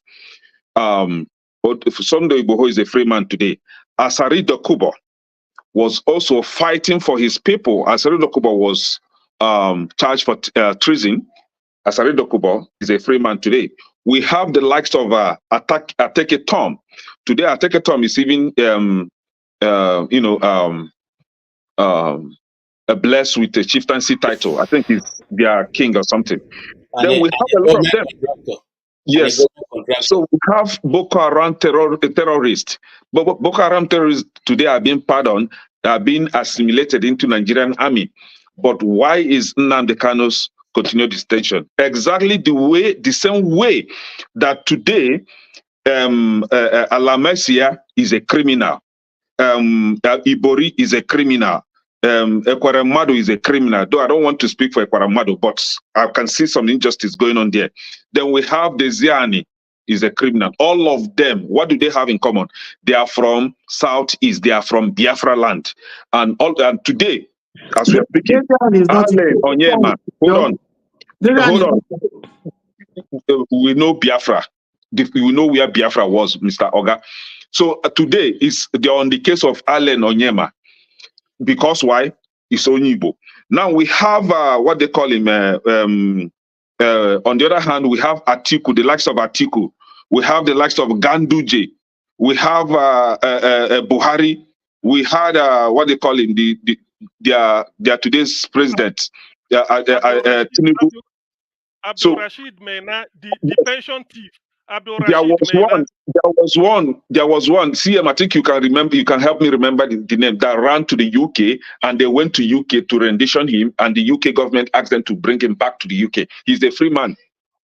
He was a free man. But today we are talking about an Igbo man being extraordinarily rendition, and somebody is telling me that it's because it's justice, fairness. Which justice and fairness is simply because he's an Igbo man, and the same court found him not guilty. The same court actually awarded some money to be paid back to him, and then his case is being referred back to the same court that passed a judgment in his favor.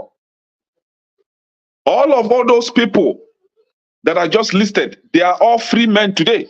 But Nnamdi Kanu, and you are not telling me that it's because of justice. Which justice are we talking about? It's simply because he's an Igbo man. Thank you very much. Gentlemen, somebody shout hallelujah. Somebody shout hallelujah. Let me close with this. Jagun, you said that you can give Nnamdi Kanu, you can destroy Nnamdi Kanu with argument in terms of Biafra, right? Unfortunately, Nnamdi Kanu is in detention. Simon Eba, I can help you set up a debate between you and Simon Eba on the Biafra matters. Please give me your take. I can help you. Jagun, please. You have to. Can I make my comment also? I said nothing. No. Can you refrain from eating, please? Thank you very much. Oh no! I took the camera away. Okay, all right. Can I say something, please? Wait, KJ, you will say something. Hold on, KJ, hold on. I'm not some new people. Now my turn now. It's my turn after Kenneth. You sit down, is quiet. We have some new people coming in. Mr. Jefferson, welcome to the show. And Uncle Pansab. Mr. Jefferson, you had the discussion. You don't need me to introduce it. I'll give you 5 minutes to weigh into this, please. The floor is yours. All right, can you guys hear me very well? Yes, loud and clear, please. Oh, okay, very good. Yes, I saw these days the world is a global village, and I saw this topic, and I said, okay, wow, South, East, and South wants to discuss why Nnamdi Kanu is in detention. I'm very happy we are discussing this thing, because it actually gives me some level of concern. Andrew, please put me backstage. I'll come later. It actually gives me some level of concern. What do I mean? Most of us were born in the 70s. In fact, let's not lie to ourselves. All of us in this audience, most of us are born within the 60s and the 80s. If I'm not mistaken, all of us here are born within the 60s and the 80s in terms of age. Don't be too sure. Except there are some. Okay, sorry about that. With due respect, I'm just doing an estimation.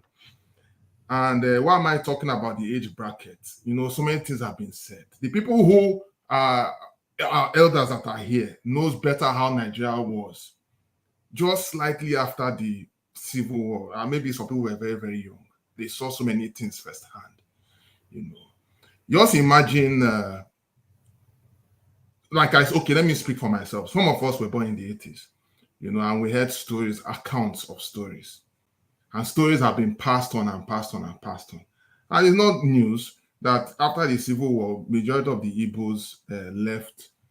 Some that got their business, or some that want to collect their what they had as millionaires or whatever. They were told that no matter what you do, what we're giving you is 20 pounds, including my own grandfather. As I speak to you, my grandfather was among who are affected, and some of my other relatives. And this was to be a country. And unfortunately, even the people that they call themselves South, of course, they needed a new identity, because anything that is identified with Igbo is seen as a stigma. Well, some of us, when we grew up, we saw these things, and we're young, we didn't understand until later in our lives. And if I'm not mistaken, from 1970 till now, if I were to do some estimation, that should be about 54. Is it 54 years? Please, can anybody help me? That's 54 years after the Civil War. If we're a reasonable country, we're supposed to learn from the aftermath, right? And see how we can make amends. Unfortunately, our fathers trashed the whole thing. They trivialized it and make it look like, oh, we have settled, as far as we can hang around ourselves, there's no problem. But they failed to address the critical matters.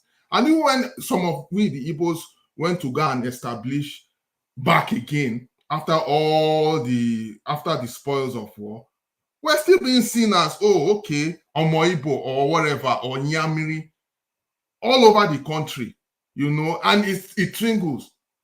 And then when they tell us about tribalism, they will make it look like, oh, it's a lie, maybe it's just some few people. But the reality is, across the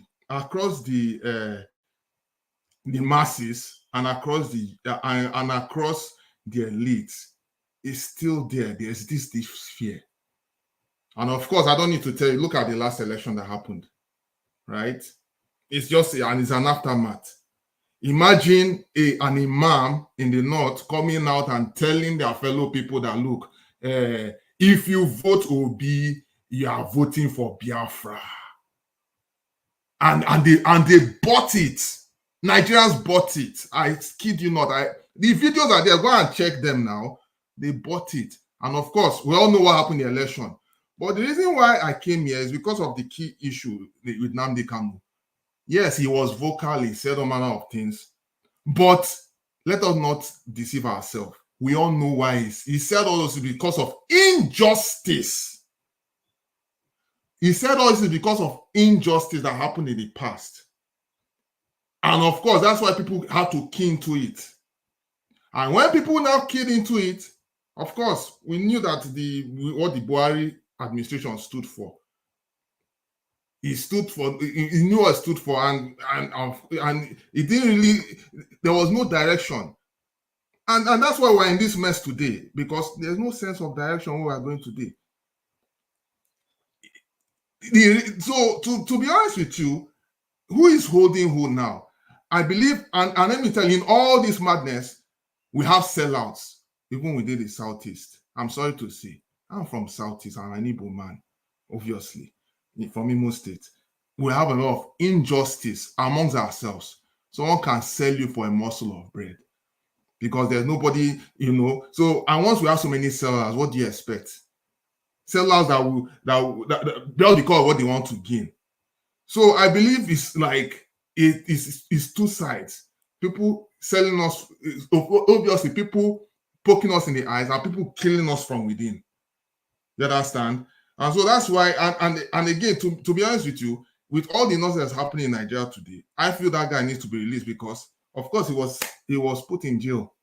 The way he even came to Nigeria but they are afraid. They are afraid because if they release him now, if they're going to release him, they are afraid maybe they're going to start another country. And I'm like, wow, are these people for real? But I don't know. I don't know what they want to do. It's left for them whatever they want to do. It's just that they need to do right by the people. They need to do right by the people and let the people decide. And even Nnamdi Kanu has even said it. It's not even about him anymore. It's about we. If the country needs to continue, let Nigeria. They need to really come to terms because, to be honest with you, if they continue the way they are going, we're just heading to the ditch. Thank you very much. To the ditch. So I mean, it's just what I have to say for now. Thank you. And thank you for joining in no particular order, after Mr. Pansat speaks for 5 minutes, I will go to KJ. Okay, Jagun has left, and I will go to, after KJ, it will be CM. And okay, after KJ, CM, after CM, Jagun. After Jagun, Mr. Tony, okay, then Kenneth, then we'll come back to Jefferson. Now, Mr. Uncle Pansat, good evening. Welcome to the show. The floor is yours. You got 5 minutes, please. Thank you. Thank you very much, Mr. Pastor Electricity, for putting up your show. Once in a while, I do come on that section when I'm not ready to go on the cam, and you make it a duty not to let me in there. You're an officious oath when it comes to me, right? Which is okay. But let me say that the problem, electricity. Let me say something that it's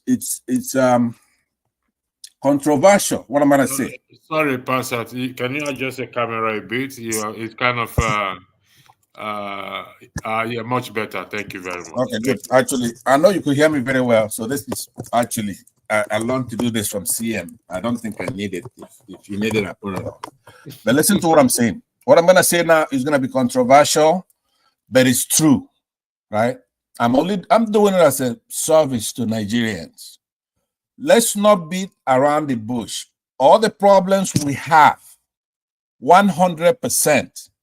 I cannot, for example, we don't have electricity. It's gonna be because of what I'm gonna say.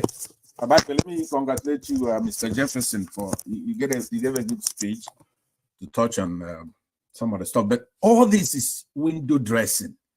Nigeria, we're blessed with everything by God. We have human beings, human resources. We have everything in that country, right?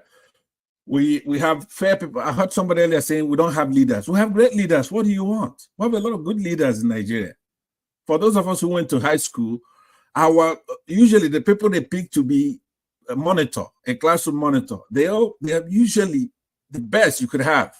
Americans didn't even have people like that, and they normally grow up to be very good characters. If you have a classroom monitor or senior prefect or a prefect even in our high schools, right?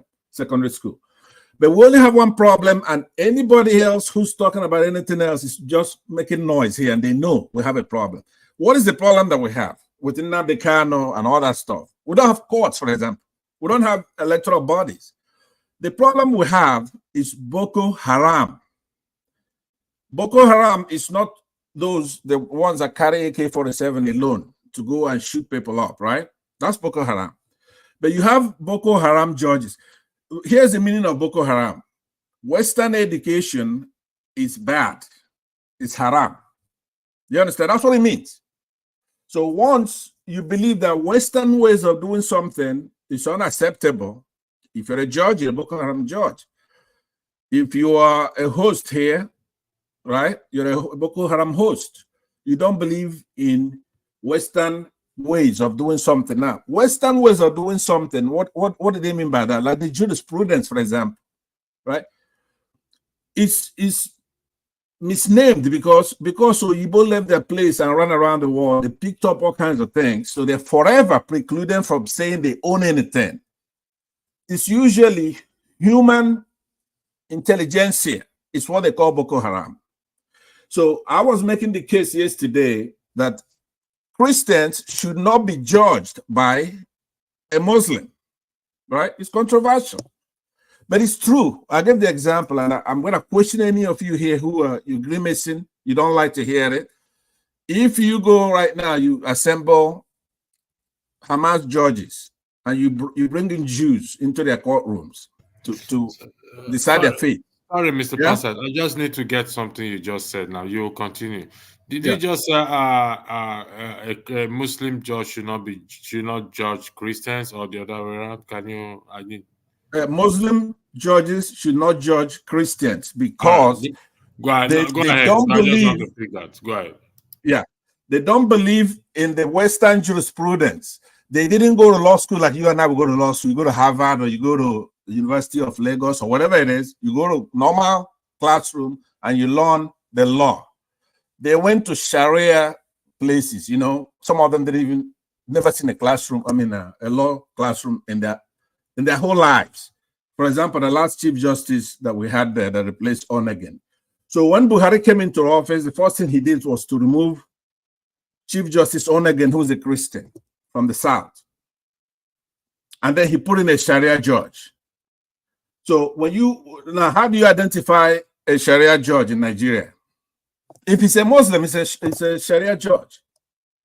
Here in the United States, where we are, that is where the system that we copied, ipsissima verba, the Constitution of the United States. If I walk into a courtroom, right, and there's for their process going on for somebody to determine my guilt or innocence, I could look at the jurors. First of all, we have a jury system. You have to be tried by a jury of your peers. That is very, very sacrosanct. Not a jury of your enemy, a jury of your peers. So when they do for that process means that you're selecting the people who are going to be, say here in California, it's 12 jurors. In Texas, it may be 7 or 9 or something like that, different jurisdictions. But anyway, so you could take a look at somebody and say, you know what? I don't want this guy to see my judgment for cause. And they're going to toss him out. Sometimes you have preemptory. You have 2 whacks at it, two sessions. You could remove anybody. You could remove a judge. You could say, no, I don't want this judge. I think this judge is going to be prejudicial to my case. So once you know, for example, why I'm talking about the Sharia thing is that if Muslims believe that Western ways are unacceptable to them, and they finagled in 1999 their Sharia law into our system, 12 northern states decided that they don't want our system, so they put in their Sharia law into their own thing to decide their stuff. Now you have to know what is a Sharia law. They have about 5 categories, right?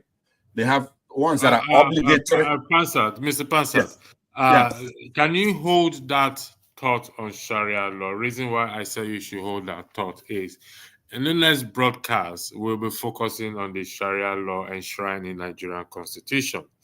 If you can hold that thought and bring it on the next time we're having this discussion, it will be very, very helpful. Like I said, the next discussion is going to be based on the Sharia law enshrined in the Nigerian Constitution. But I need you to answer this. I mean, to clarify your position on this. You said a Muslim judge should not preside over a Christian case. Have you reviewed every case or cases that Muslim judges presided over a Christian? Do you have one or anyone? That's all of them, basically. Have you read the case? Have you read the cases? I have. I wouldn't say all of them, but I have a flavor of it. But I will answer that. Let me just conclude my remarks, because I know you want to go around again. So let me just conclude, right? I will join that panel when you talk about the Sharia law, but let me give you the next broadcast. Let me just at least give you the category, right? I'm not going to discuss it.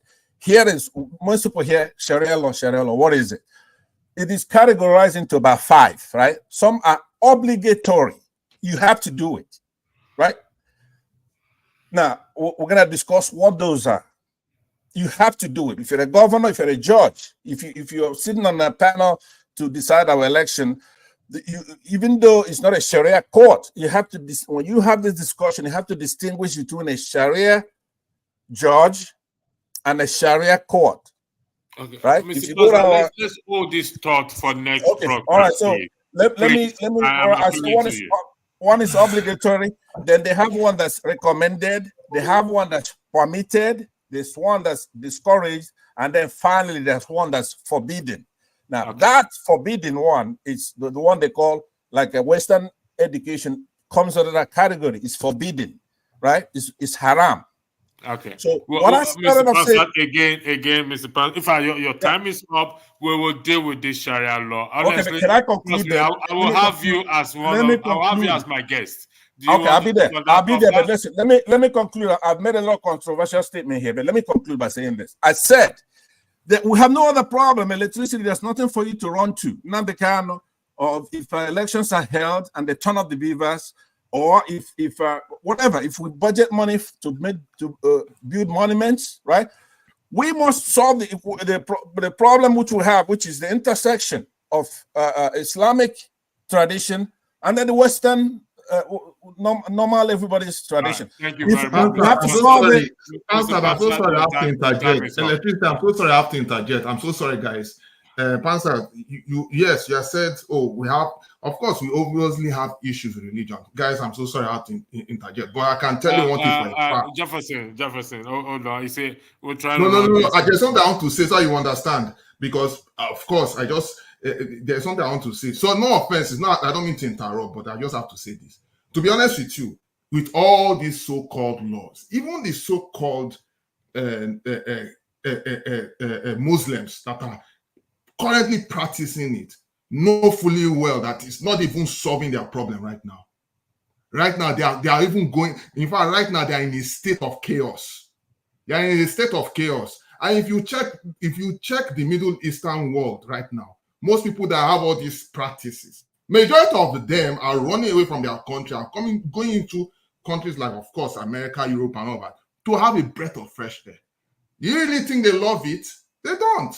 It's not really solving the problem. But I can tell you one thing, yes, they might use it as a face. They might use it as a face to say, that this is the problem, religion, laws, and all that. But I can tell you one thing, that is, yes, it's still part of it.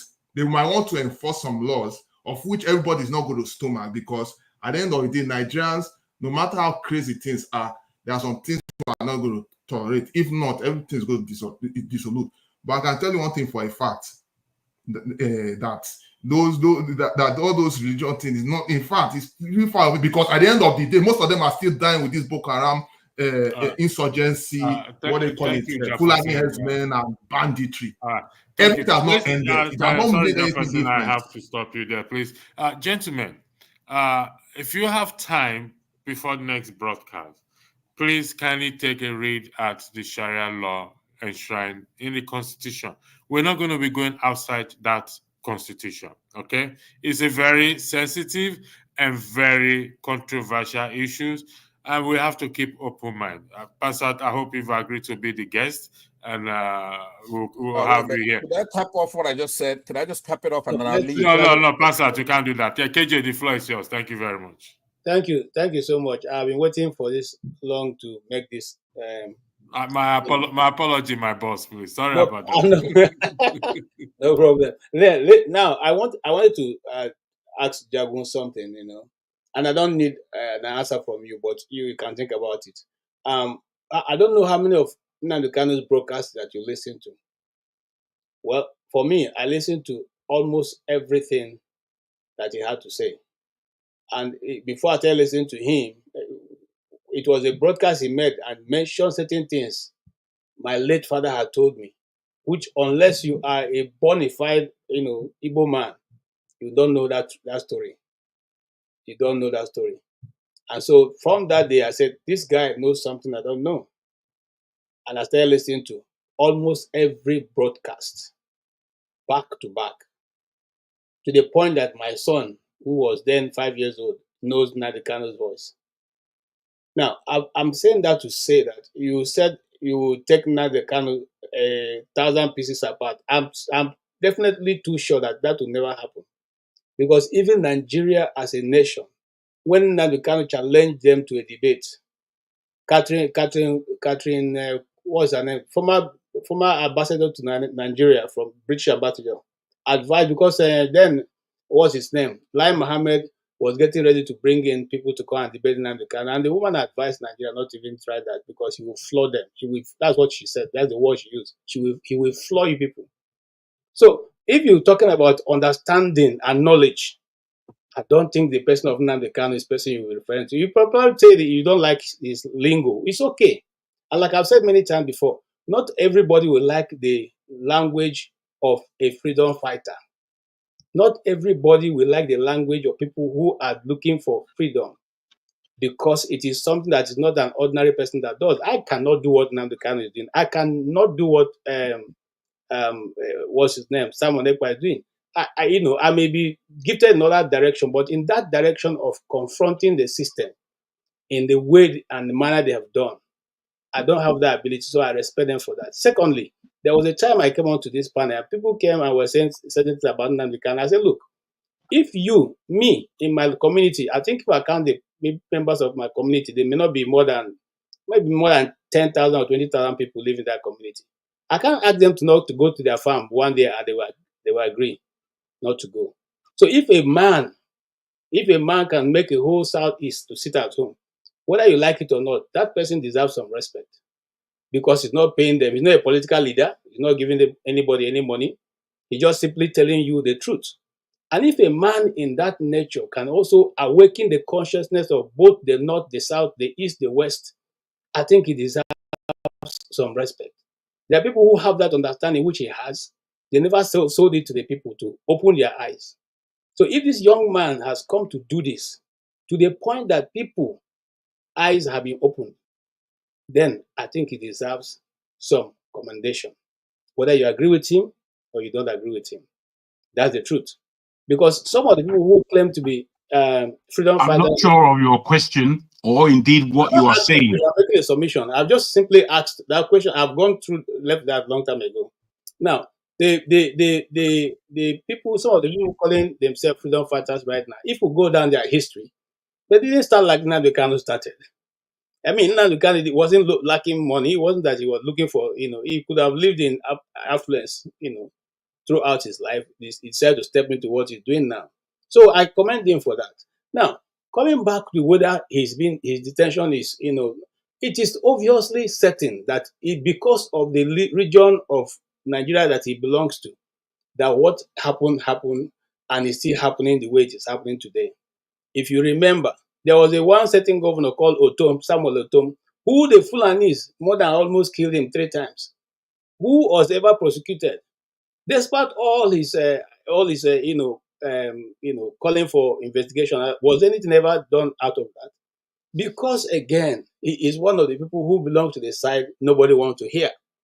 And so, whether you may not agree, but me coming from the East, I know that if Nnamdi Kanu had not taken the step he took, and now brought in those people who he called the IPOB members who are in the forest, the whole of the Southeast will have been a different place today. The same thing they are trying to do in Imo State extended to the East. You already know that Imo State have the biggest reserve of gas in Nigeria. And so now the quest to implant people in Imo State is something that cannot be matched with anything. So this is the plan. And that plan has been foiled by and large by the actions of Nnamdi Kanu. What we are simply saying is, if your court, the court of Nigeria, can hold a man with all your apparatus of security for 3 years, you've not been able to find how to prosecute him in your own court. You have not been able to find him guilty in your own court. Of what right do you have to continuously hold him, and prevent him from moving on with his life? It's a simple question. It is not him who is going to, you accuse him, you arrange him, you charge him. You have all the apparatus of government, the military, the police, the justice department, and yet you've not been able to find something that can stick. Where will it be done? Can I ask you a question, KJ? Let me ask KJ a question, right? Are we supposed to wait in perpetuity? Pastor, hold on 1 second. Let me just ask my question. You will ask him the question. Hold on 1 second, please. I want to highlight something. You will ask the question. Eccentric, welcome to the show. I want to highlight something, and I want us to go in that direction. Pastor will ask. Okay, no, Pastor, ask a question first, please. Just make it brief. A question, please. Yeah, KJ, with all due respect, what I'm saying is that if this Northern Muslims come and they capture one of our sons, right, with connivance of Britain, and they're embarrassing us everywhere, and they're buying our people, right, and other people, for example, the Shiites of Zaria, they don't have to do anything else, for example, to release him or find him guilty. Holding him is a provocation. Do you understand what I'm saying? Holding him there is the provocation. They've done all they want to do. They don't have to do anything else. So we're not going to be there in perpetuity while we're talking nonsense about everything else. The point is that we don't have a judiciary. Person, are you going to ask your question? You said you want to ask KJ a my question. question to him was, are we supposed to wait until there's a resolution, or it's just holding him without obeying the court orders, and we have no trust and faith in the KJ, sorry, thank you for the question. I don't need you to answer that question. You answer that question later on, please. No, I will forget. Please, if you don't mind. Don't forget. This is part of the question. This is part of the question Pansat asked, which I just highlighted. So, I will start with Eccentric that just joined. Then I will go to Mr. Tony. I'll come to KJ. Kenneth is off there, so it's not on the screen. So let me put. I think I would have forgotten my question. So no, this is the same question. Yeah, this is the question that Pansat asked. Okay, what can anyone do to speed up its release to date? Let's just look at that question. We're taking the bot out. CM, hold on 1 second. What is it, CM? Tell me, what did you lose now? No, you are trying to do Yakubu here. You said after KJ, it will be me. No, that's how you started now. This one, I'm Mahmoud. Oh, no. No, CM, wait. You see, when I saw this comment, I think we've deliberated on the issue of Kanu and his detention. What is important now is, you will agree with me, what is important now is, what can anyone do to speed up its release? What can anyone, all the people, TM, it's not your turn to talk. You will speak. I'm changing the please, I'm appealing to you. I know you have a lot. Listen, I'm going to make it a free flow discussion later on. So you can be here till 4 a.m. in the morning, and there's no any broadcast schedule after. But I want us to look at this, then we'll go back to a free flow discussion. Is that okay, CM? Are you okay with that, if you don't mind, please? Thank you for your understanding. I love you too.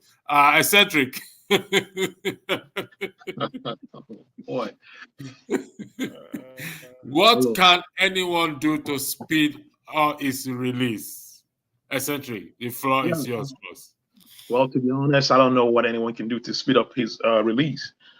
But this is a quote from Noam Chomsky. If you guys know who he is, Noam Chomsky, he has a quote that's pretty remarkable, and it has something to do with this particular case. He said, if we don't believe in freedom of expression for people we despise, we don't believe in it at all, right? And Nigerian constitution was constructed using, American constitution. Therefore, freedom of expression is also enshrined in the Constitution of Nigeria, right? I know, like, most of the things that he was saying were inciting violence, but it's freedom of expression. As long as he did not carry out any act of violence, I don't think he should be persecuted for that. This is what makes a civilized country, right? Freedom of expression should be enshrined in the Constitution. It should be a right for everyone, right? Regardless of what like in America here, there are people who incite, who have extreme views, right? But for the fact that they don't, they don't carry out violence act, they are not persecuted. Even though we've seen cases where, like, for instance, the Uhuru movement, Biden's government is going after the Uhuru movement because of their belief that the Russians are sponsoring the movement, even though there is no proof of that, right? I think that should be, it's kind of like a shame, for Nigeria, to persecute someone based on what they were saying. Personally, I'm not a fan of Nnamdi Kanu. That has nothing to do with the law. My personal opinion has nothing to do with the law. So based on the law, I don't think he's done anything wrong. As long as he did not commit any act of violence, I think they should let him go. And holding him in custody actually make him a martyr. It actually makes his case for him, and it creates more followers for him. If the government, if they're smart, they would have approached it in a different way instead of trying to lock him up, because locking him up does not achieve any goal, right? It does not stop his messaging.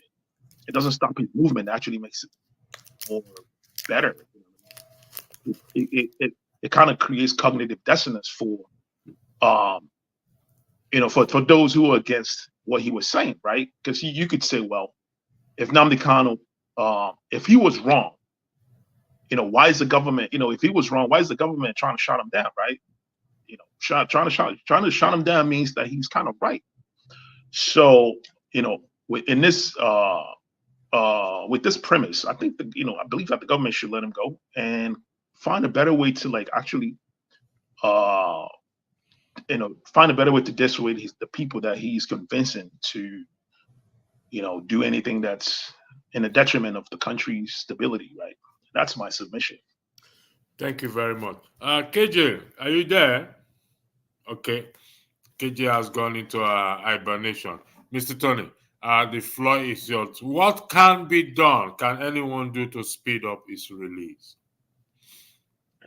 Well, my view is that the case is the case between Nnamdi Kanu and the federal government.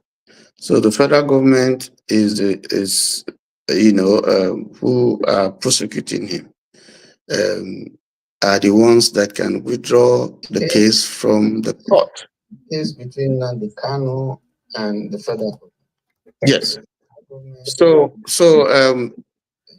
the angle to look is to see how the federal government can be lobbied through the Attorney General and Minister for Justice to persuade the president, who has the power to order the court to release Nnamdi Kanu or stop the trial, and then whatever follows, can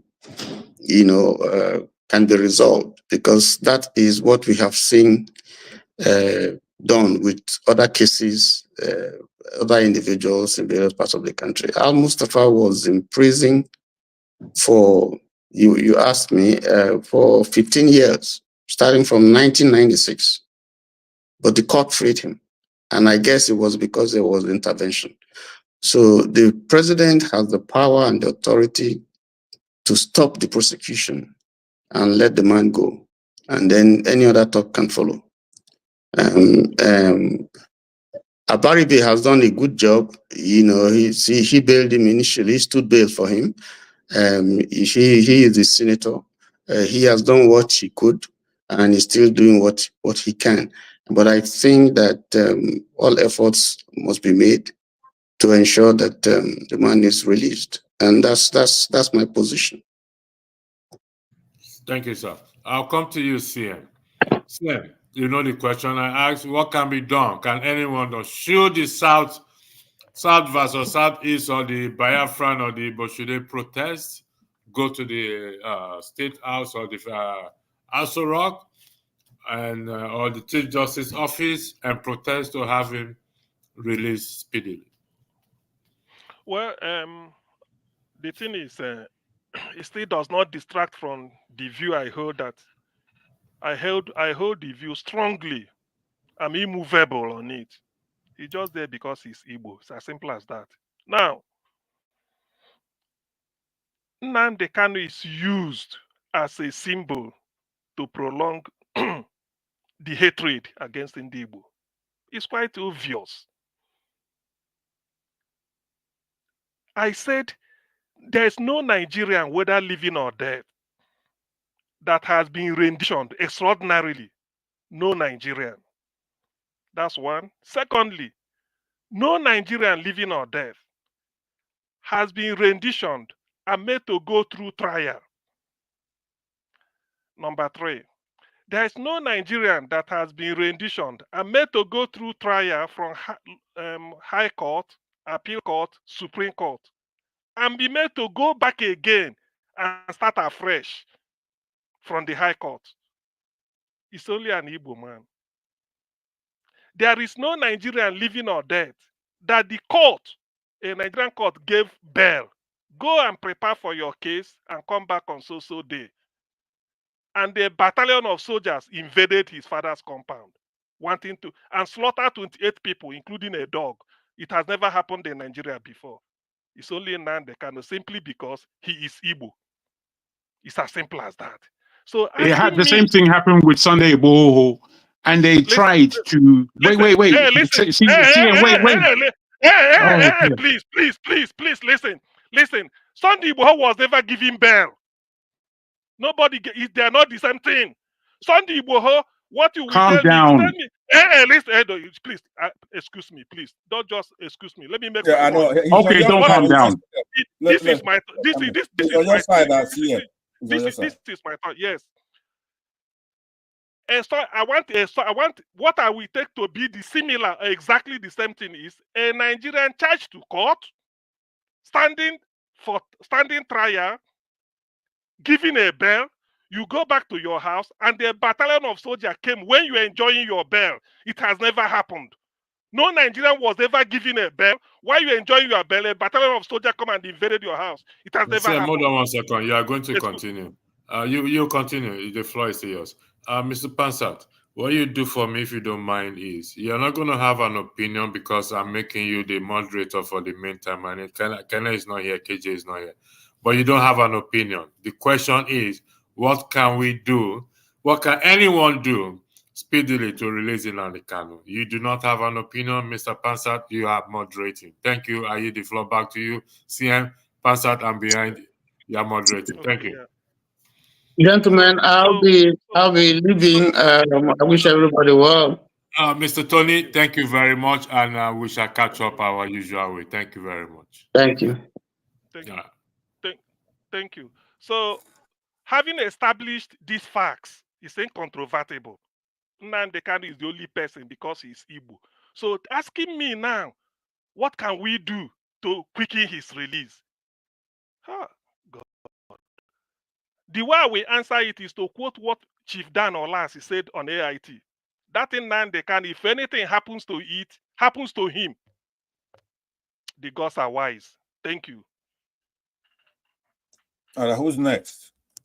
I'm not allowed to have an opinion. How is he going? KJ, are you back here?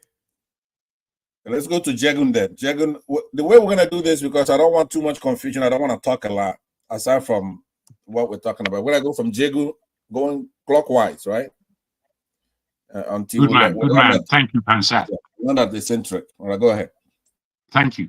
I don't know if KJ is still around. He asked a question about myself and Nnamdi Kanu having a discussion. Now, you know, the way he spoke it is as though, again, Nnamdi Kanu is a different species of human being. He's not. He's just a human being, like the rest of us. I really dislike the way some people put in their mind that there are people that are above. You see, we Nigerians, we are part of the bloody problem. We have this deference for certain things, and then we have disrespect for others. Whether or not it's accurate or not, we don't even care. For me to have a discussion, you know, my guy, well, he's younger than me, and that doesn't matter. The youth or age does not matter. But he's about a couple of years younger than me. So am I listening to him? I'm listening to him very well. He said, I don't know how many of the thing that you have listened to, but I have listened to all of them. So bloody what? Does that mean that you know more about him than anybody? Go and sit down with rubbish. My pursuance is when I'm listening to another human being, I am listening to everything that they say. And in my listening, I know where I have my objections to what they are saying. And upon this, I can have a discussion with anybody on this planet. I hesitated to swear. I don't know how you people see things. Nnamdi Kanu is in an area of what did he call it? Social. I don't know what he called it, but I don't believe that you're even understanding yourself. Why can I not have a discussion with him where we are at different ends of the scale? Because what? He's more than a human being. He's just a human being. Now, if you listen to what I said earlier properly, because you only took up that small bit of what I said. If you listen to what I said to you guys, I have no idea why this guy is still in prison. Neither do the Nigerian government have any idea why he's still in prison. They don't. But I'll put to you this, just to try and balance this conversation that we're having.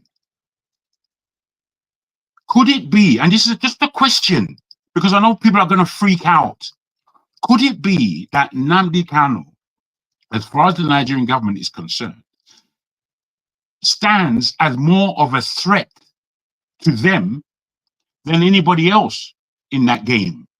Could it not be that? I won't take away the fact that maybe the Nigerian government do not like Igbo. I don't, that aside, you people who are Igbo will take that upon for yourself. However, the way the Nigerian government is, somebody like Nnamdi Kanu, with his level of vitriol, with his level of pointing, is a direct threat to the government. And upon that direct threat to the government, many people who are not even Igbo would join Nnamdi Kanu in threatening the government to be just. We know that the Nigerian government is not just. So that's why he's there. So in that, how do you speedily get somebody like that out? Well, if you're thinking at all, we understand that unless there's a level of support that is galvanized to petition for his release, and when I say petition, I mean in all levels, politically, agitation-wise, coming out into the street and being vocal about his release, then I don't know that anybody's really doing that. I maybe I'm wrong, I don't know, but I haven't seen it where people are coming out into the street and supporting Nnamdi Kanu's release. We are all in our houses saying what we're saying. We're not doing anything. All we're doing is creating more enmity between ourselves as people. I've put it to this panel before.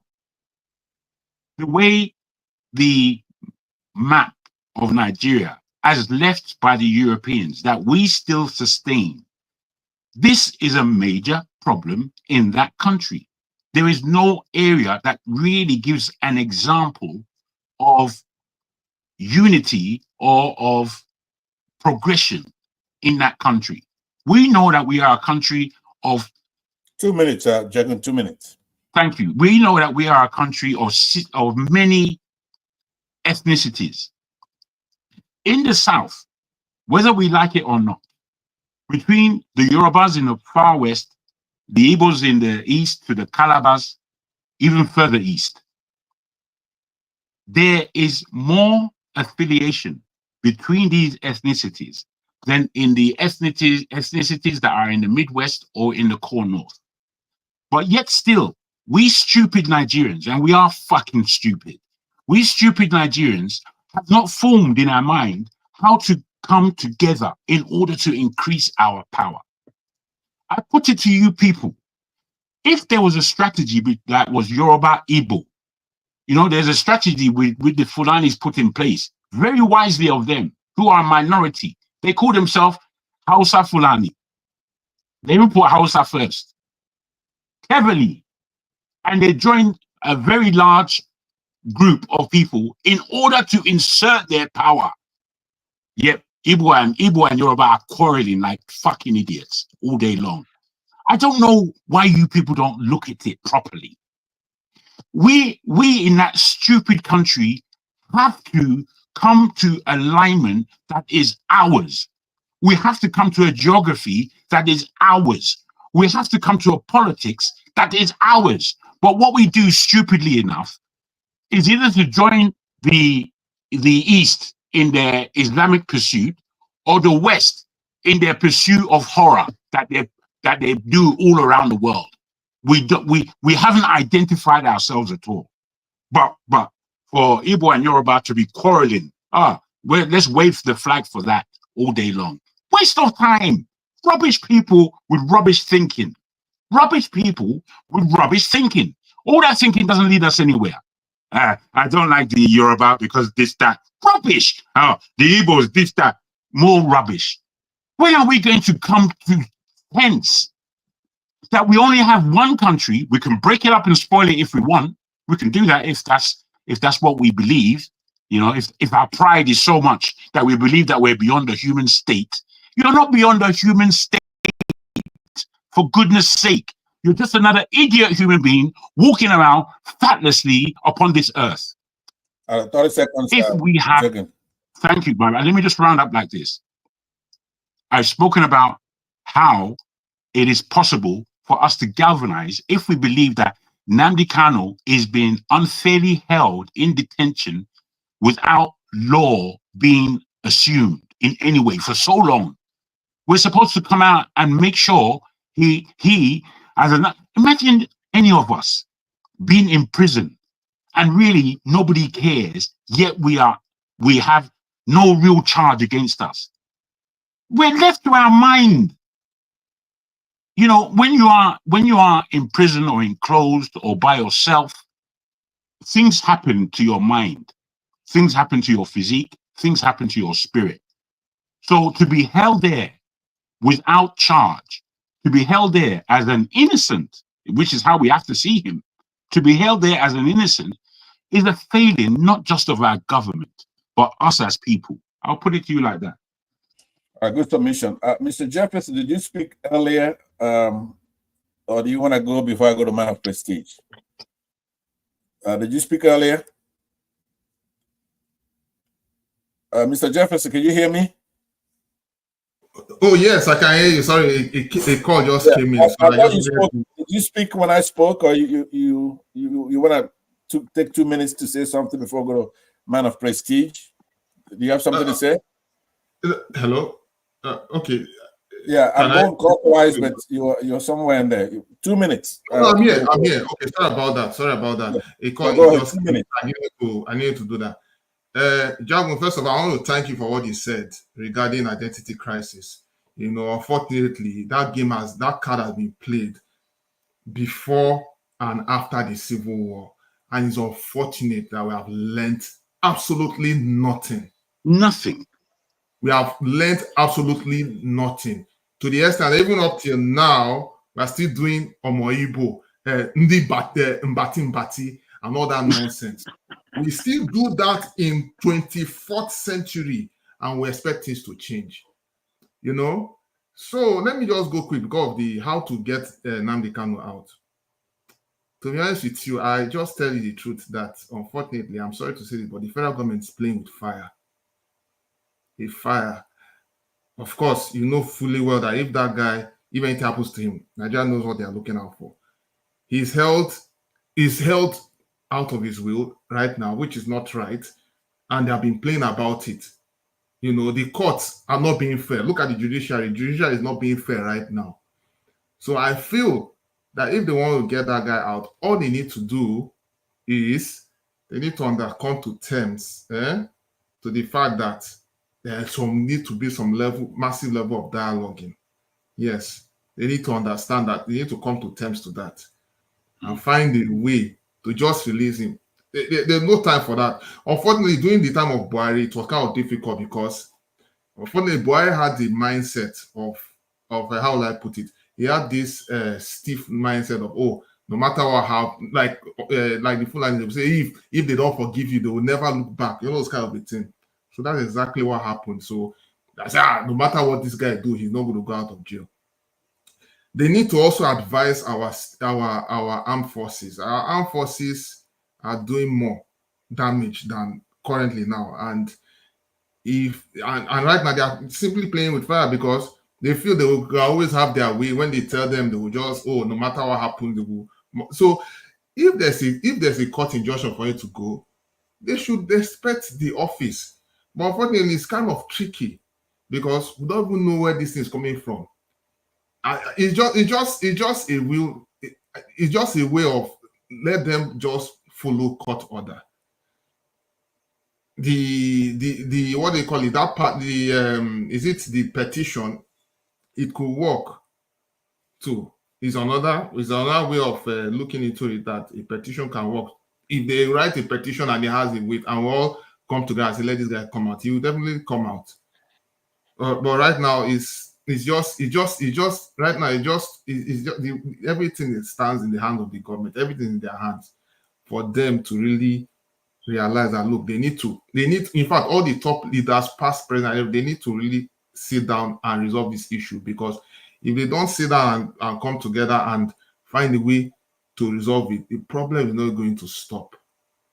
And we're going to have more issues continually. I'm going to stop there for now because that's just my own opinion about the whole matter. Thank you. Very good, time-wise at least. Let's go to man of prestige. Yeah. I believe it's your first input, so you get 5 minutes for your input here. Go ahead. All right, thank you, Pansat. I'm greeting everybody. My summation, I'm going to borrow some of the narrative from Eccentric and from CM. Some of the narrative that, they painted here. And the reason why I'm saying that, CM says something about the Igbo, not the kind of being an Igbo. Yeah, there's a truth to that to a certain degree. And Eccentric says something about the democracy, which we borrow from the, so-called America, that's what we are practicing. But I don't know if exactly what we are practicing in terms of judiciary and all that kind of things.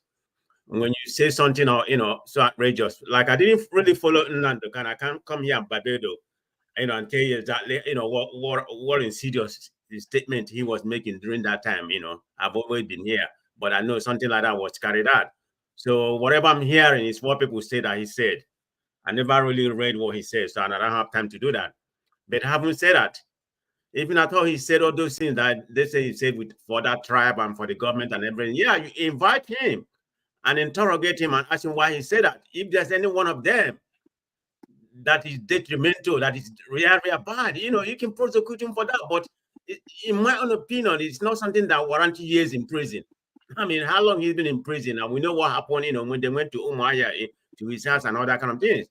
So having said that, this is not about, I know we are very tribalistic people, but it's not about tribe outside Yoruba or whatever. It's the people ruling the country. It's just like what happened during the election. That's when you see all this tribalistic stuff coming up. So that's the people are called, the people in government, the politicians. They are the one holding Nnamdi Kanu, both from every tribe in Nigeria, even the Igbo governors. They are part of it. And they don't want Nnamdi Kanu to be released. This is just strictly my own opinion. They don't want there's some tribalistic coronation to that. The Kabas and somebody, they're just afraid of the Igbo. So I'm going to call it what it is. There's no hidden about that. It's not just ordinary people like me or Jagun or other people. We're talking about the elite, the politicians. They are still skeptical of what the Igbo, what the mentality of Igbo people, judging from what happened, transpired after the Civil War. That is still there. That has not gone away up to right now. So it's just the elite. When I'm saying all this, what I'm saying. So there's a fact to what Eccentric said and the CM said, combine it together. Yeah, you can't hide that truth.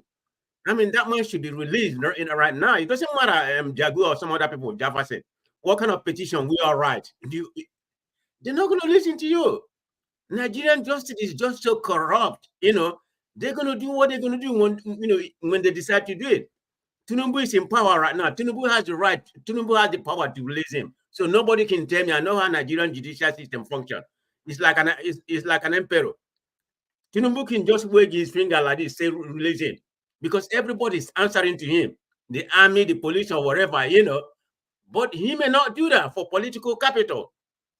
That may be some of the Kaba in the north that don't want him to release. Tinubu, he want re-election. He's not going to do that. I mean, look at what had happened to Igbo.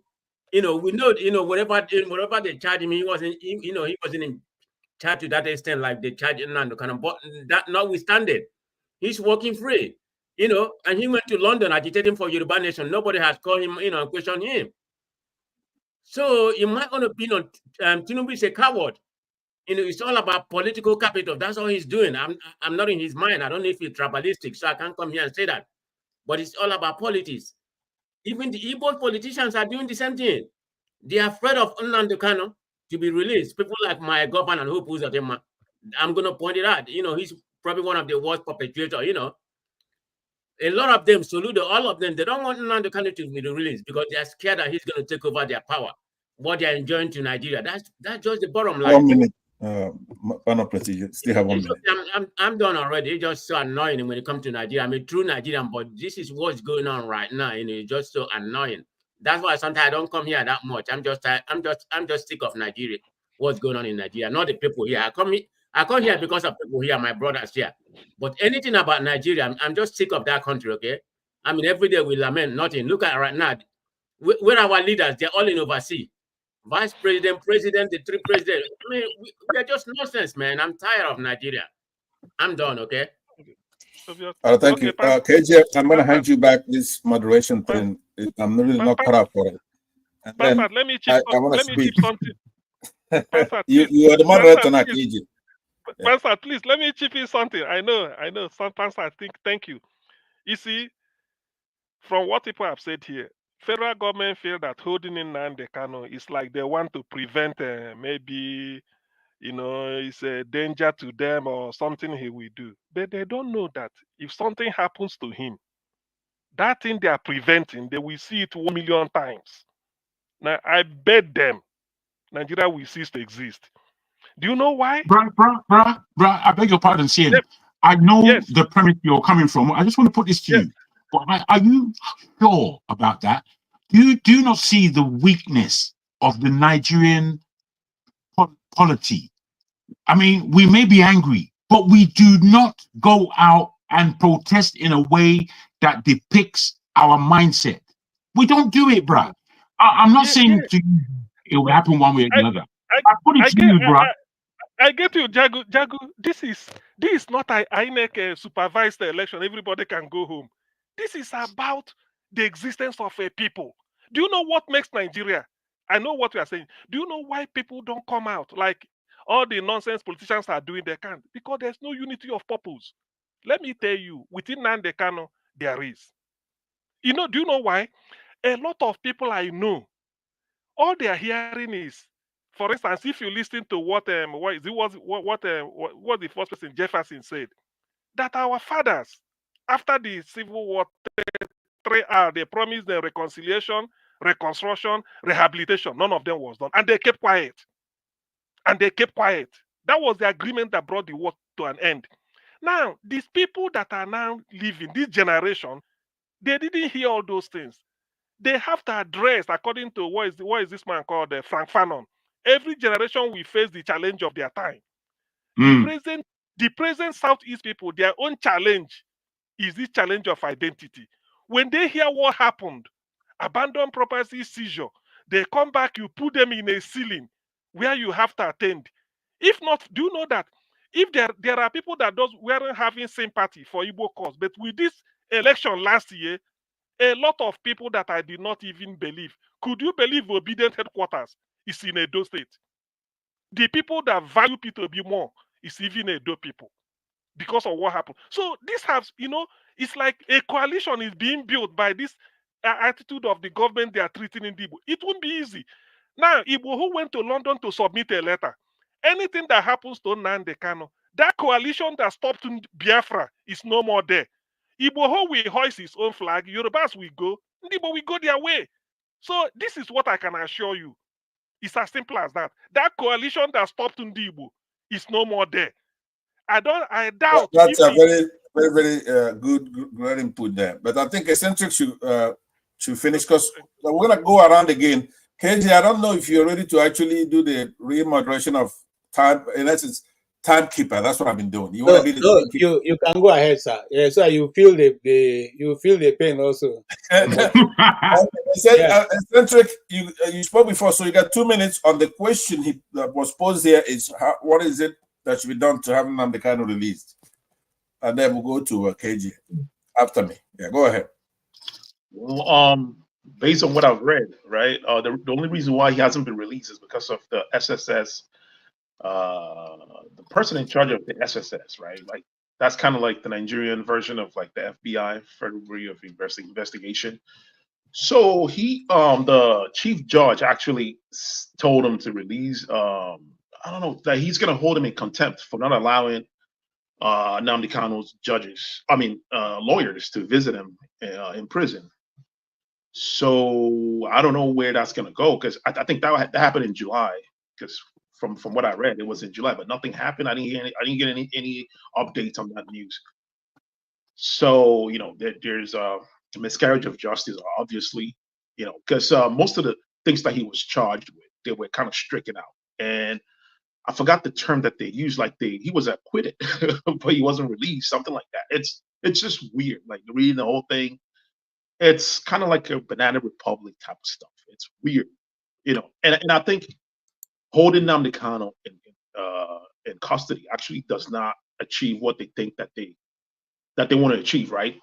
If they, I think what they should do is to actually address all the issues that he raised, right? You know, the issue of poverty in the southeast, issue of poverty in Nigeria, basically. You know, they should actually look at it in general, right? Because people are suffering right now, and they should take that message and I mean, imagine if the government come up with policies that actually elevates the people and go, you know what, we heard you. Now let's implement policies that will help the ordinary people. That might actually counter his message of trying to separate, you know. But you know, these guys, you know, they kind of think like American government to an extent, you know, like how this guy, the journalist, I forgot his name, from WikiLeaks, was arrested in London and kept there for so many years without any charges, right? So these guys behave like the Western government, pretty much, like Nigerian government, right? I mean, this is kind of like I always say that the West is inherently fascist, right? And I think Nigerian government copying a Western system somehow copied the fascistic tendencies, right? You know, even though we have a democracy, I mean, if you look at the government, clearly there's nothing democratic about it. You know, the people don't have a choice. We don't even pick our leaders. You know, those guys, you know, cheat their way into the system and become the elite. So I believe that even if the silence Nnamdi Kanu, his messaging will not go away. Other people will crop up. You know, because this is 1 minute. All right, this is kind of like an outcome of the situation in the country, right? You know, if the poverty persists, if the economic situation persists, there will be more Nnamdi Kanu in other regions. I mean, they're charging them for terrorism. I don't know on what basis, and they say that they released that the federal government released the case against him, and I tried to look it up, I couldn't find anything. So I don't even know what they're charging him for. From what I read, they said that if Nnamdi Kanu is released, there will be unrest in the East. You know, I don't think so. I don't think there will be any unrest in the East. I mean, the government have all the military, they have everything. They can contain any type of uprising. But instead of doing that, they should address the core issue, which is poverty. You know, poverty and economic injustice happening in every region, even in the north. You know, most of the northerners are very poor. You know, I mean, we've talked about this. You know, in terms of education, the north is like way behind compared to every other region. You know, they're very marginalized by few group of people. You know, the elites. You know, I think the people need to rise up. The working people against these elites. We need to actually redefine who the enemies are. It's not tribal people. It's really the elites in all the tribes and all the so-called tribes. You know, the people need to rise against this people. Yeah. Very good input. Now, before I hand everything over to you, KJ, let me take the prerogative of the chair now to give my own submission. Yes, so I'll give you 3 minutes, Pansato. Jacob, thank you very much. I'll take that. Let me say that I go into the minutiae, right? Everybody's speaking in general terms. The reason why Buhari's government was holding Nnamdi Kanu against court orders, court rulings, exoneration, and everything is totally different from why Tinubu is holding Nnamdi Kanu, right? That's a hint that inherent in Jeggo's presentation, which is that it's not really just because Nnamdi Kanu is an Igbo man. That's not the only reason. I said earlier when I came here that northern Sunni Muslims of Nigeria is the cause of all our problems. That means if Ezezaki of Zaria, who's a Shia, right, he could be held even if the courts rule that he should be released, they'll hold him. He's not an Igbo man, but he's a nemesis of that religion. It goes all the way to international level where you have Iraq and Saudi Arabia. So when Buhari came in 2015, in December, he went to Zaria, massacred over 1,000 of our fellow citizens who are Shia Muslims. I don't like them, but they have the right as citizens to liberty and life. You can't go there and massacre them like he did. You could dig it on YouTube and you see. And then they held him incommunicado for so long, disobeying Corona, including to bring the body, right? Now, the same thing was applicable to Showore to a degree, right? When Showore was going to his son, he's accused of treason and all kinds of things because he said the word revolution. And he was mistreated, disrespected, his civil rights violated. So it's not Igbo. It depends. We have to know that our judiciary has been captured. Because if the judiciary hasn't been captured by these people who don't believe in Western jurisprudence, they're Boko Haramis in our courts. It doesn't matter because if the president, Buhari or Tinubu or whoever the variable is, because the president is a variable, somebody could come in tomorrow. If Jagaban doesn't make it, somebody else will be president. But the judiciary can rule against the president's wishes and caprices and whims. If the president, Tinubu, say he doesn't want Nnamdi Kanu released, the judiciary can and should be able to release him, no matter what it thinks. Well, you have a separation of the branches of government. But the people who are against our democracy, what they've done, and with the complicity of idiots from the South, like the Senate president right now, people like that, they've pretty much erased all the boundaries that come between the branches of government. Now, only animals live in that kind of state. So it's a whole lot more sinister than what we're doing here. It's ominous, it's baleful, spooky. We can't have elections. And a lot of people want to come here and they want to talk nice. Now, I'm going to, because it's a very short time thing, right? I'm going to say the milquetoast approach of brushing this thing off, speaking in clannish tribal terms, it's a traditional term. It's a traditional thing. It's Islam versus regular Western Christian or whatever you may call it. That's the problem. It's in the courts. I said it doesn't have to be a Sharia court to be doing this evil. They want to pick our leaders who do elections. You will see it, or governors. You're going to see many states have many election circles now. They want to pick who is the governor. They want to pick who is the president. So they don't believe in our constitution. They don't believe in democracy. As a matter of fact, you saw me here challenge one of our friends that comes here a lot, more enlightened than most people in the North, who will not go to school, right? They won't appear on panels like this. I go to a lot of panels. Some are friendly to everybody in Nigeria, like this one. But they won't come here to talk because they're counting on us talking and they're being deceitful.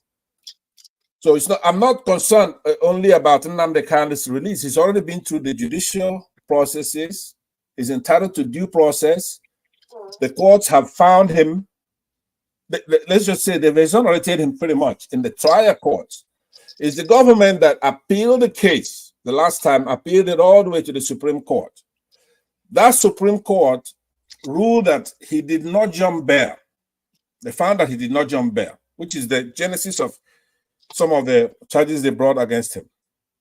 The court chastised the government for illegally going and reditioning him from Kenya. And they said, I mean, you should read this opinion.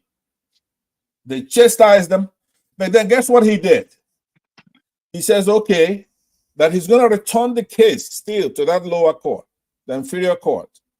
That it's just not cool to cut off his legs. He's going to return it back there for him to do. Now, that is incredible. Sharia nonsense. The reason why people go to the only body that has the legal standing to interpret the Constitution is that Supreme Court. Only. They're supposed to say what the law says, but more especially what the law doesn't say that they have the right to do. Right? So if the National Assembly makes laws, that Supreme Court could rule it to be unconstitutional. So if you find that the activity of the federal government of Nigeria was illegal to go and rendition a man from there, you are forever precluded from sending it back to that court to be turned around. So that's where I'm saying that our problem, it does. That's why I'm not doing a la carte anymore, right? If I come on a panel and you're not upset with me, then you don't have blood running in your system, because I'm gonna be telling you the truth of what our problem is. To end it, here's what I'm gonna say. It's not gonna be up to whether whether we are nice about it, because electricity and others here, you're minorities, right? So you never been to war. You never even been to a protest. You don't know what it is. We've been to war, and we know we could defeat these people in a war. So let me tell you, as they do this provocation, you're never gonna support us, because success breeds success. Nobody should support Biafrans, Igbos, until they really do something to deserve a support. Now that's what I'm saying. Once we do something to show you that the last time what spared this idiocy we have in that country is because of Britain, it's not going to happen again. These people are not going to school. They're not manufacturing anything. They want to choke our democracy. They want to jail all our activists, north, south, east, and west. It doesn't matter. They want to blow all our money, right? And they want to remove the judiciary in our country. When they say release somebody from custody, they can say no, we're not going to do it, right? So we don't have a jury system. They smuggled Sharia into our thing with a joke that it's customary courts. It's where they do marriage stuff and they do the civil stuff. But then the judges who are coming up, 99% of northern judges have never seen a classroom that's a law school, like Harvard or something like that, Oxford. They study their religious thing there, here and there, and they handed certificates to go to get it, nominate our judiciary, and the governors nominate them, and then of course they up there. If we spend 400 billion naira to run an election, they turn off the beavers let me just say this: when our luminaries come to court, they just toss them aside like it's nothing. I'm saying that it's not a protest thing; it's a war thing. Right? Thank you, Pastor. That's what's going to happen.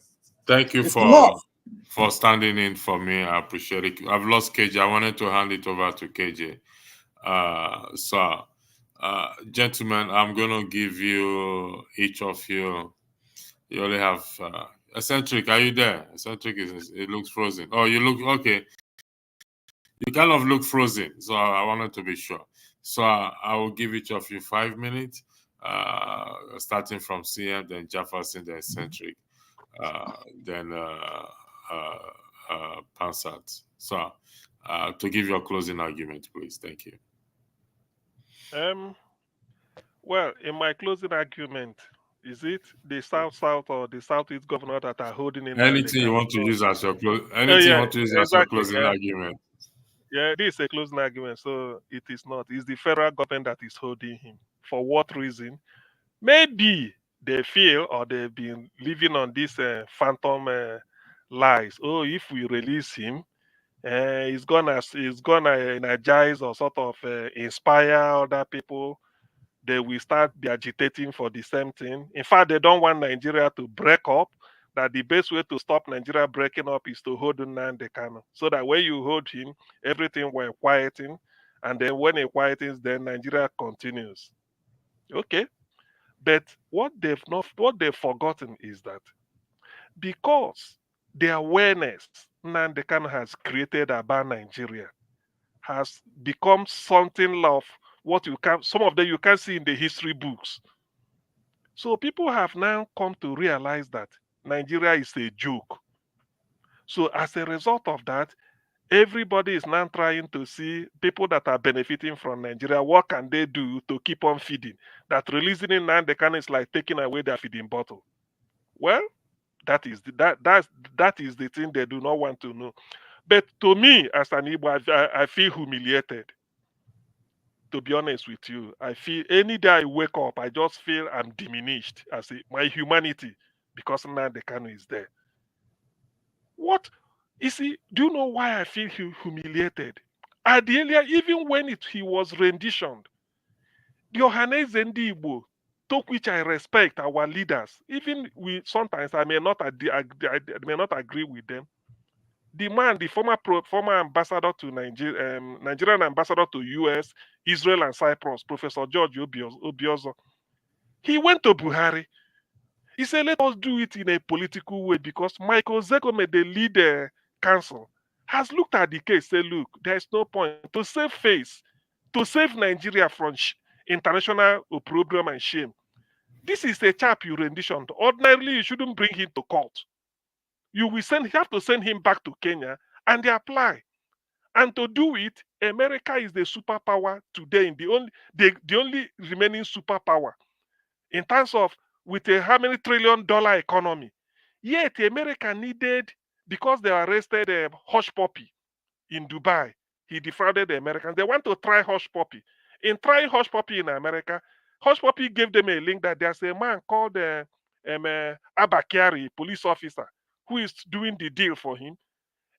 United States, as powerful as they are, they had to apply. Tell Nigeria, we need this person to come. We need this person. We need him to come for trial in US. America could have invaded Nigeria in the midnight and take what they wanted to do. But as a bastion of democracy, they didn't do it. They thought Nigeria said, look, this is diplomacy. They went through Nigerian embassy in Washington, talked to the ambassador through their destiny, and then through the Attorney General, say, we need Abakari to come. Tell us when you are bringing him. We are waiting for him. That is how a country reasons. So to save face, Ozekome say, look at what happened. America is teaching you international law. So you've made a mistake rendition in Nnamdi Kanu. Take him back to Kenya. From there, you apply so that you can come in and do it. Or because it has happened, use political situation and save face. Bring him out. Let us negotiate so that you can save your face and then don't bring your problem to Nigeria. Do you know what Buhari said? I mean, Ozekome advised Ohanaeze Ndigbo. They now went to Buhari as president, said, look, this is what should be done. Buhari said, no, this is what Buhari said. My hands is off. It's in the court. Let the court procedure take its run its full course. Thinking that they will win. The question I also ask people is that, what if the court has pronounced Nnamdi Kanu guilty, that he should spend 20 or 30 years in prison? People would have said, you see it, it's the rule of law. But the court said, let him go, discharged and acquitted, and they are holding him. So that is why the Igbo-ness in me, I feel ashamed. Because it can never happen in Nigeria to any other ethnic group. Never, it can't happen. People draw parallel with anything. There's no parallel to draw within Nnamdi Kanu. No Nigerian has ever been renditioned. No Nigerian has ever been renditioned and asked to stand trial. No Nigerian has ever been renditioned, asked to stand trial, and then they told that the trial you have to go back and start again after getting to Supreme Court. It has never happened before. It's only now. It has never ever happened. So what are we talking? This is just the Igbo humanity. They are telling us we in the Igbo. We can do anything to what you want. Let me tell you, if Nnamdi Kanu did not come out from their place alive, I'm telling you. You see this thing called GUN. I've never handled it, but like what is the name? Chris Okibo. Is it not Chris Okibo who's the poet? I'm going to try it because this is about my humanity. How can this be? How can this be? And you are still holding him for what? From High Court to Appeal Court, from Appeal Court to Supreme Court, from Supreme Court back to High Court. Where has it ever been done? Not even in US. Pastor, you are in US. Some of you can tell me. Where has it ever been done? Where? In your own court. Why not leave him? Why not let him go? Just to save face. Political negotiation to save face. You renditioned him for 8 years, beating him. When Nnamdi Kanu came, when he was brought into Nigeria in the middle of the night, do you know what the Attorney General did?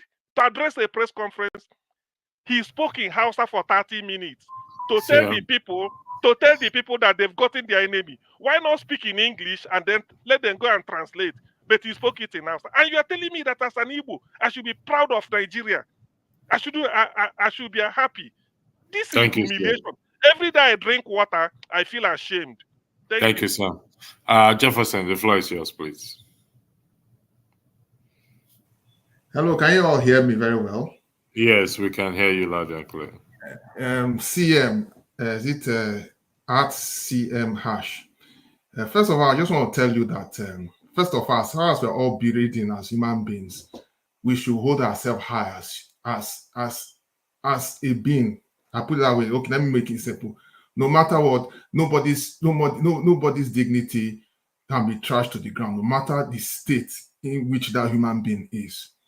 You see, if there's one thing that Nigeria has taught us and is teaching Nigeria, irrespective of the outcome, no disrespect for those who are non-Igbos.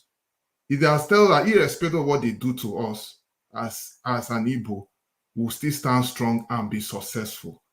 It's actually passing a message. It's actually passing a message, and it's not even about being Igbo now. It's about being human and holding the head high and letting them know that no matter the situation, we are going to succeed. We are going to keep on moving on. I can tell you on a global scale, let me even just shock you. JJ Okocha, when he was playing football, is it in Europe? There was a time that the whites hated him so much. And guess what? Go and ask him in person. He will tell you that he made sure he dribbled them and bring them to their knees. And he became an exceptional star. So I speak to you, even Messi, who happens to be a very great footballer, he dived his heart for JJ Okocha, even though Nigeria did not meet up in the World Cup or international this thing. It's not just that. Even in America, I can see it here. When they try to bring down the black people and all that, they make it look like the blacks cannot be progressive. But we're all getting progressive. Eccentric, you are a testimony. You know what's going on in the US, so you actually see things for yourself. No matter how they want to bring down the black people will still stand up. So why am I saying all these things? You see, now I'm dealing with the Nigerian project here. I want to say this. For non-Igbos, the Yorubas and Hausas and all, those who are not facing the kind of tribalism that Nigerians are facing, I see it's a wake-up call. Being oppressed or being the oppressor is not good for anybody. People might say, oh, we're enjoying it, because I'm the other side. It is not a good thing, and I don't think it's going to take anybody anywhere. And guess what? Eccentric, I'm sorry I'm calling your name twice. You can even in the US here, all those that say, oh, I'm pro-white, I'm this, I'm that. Yes, we are the decision maker.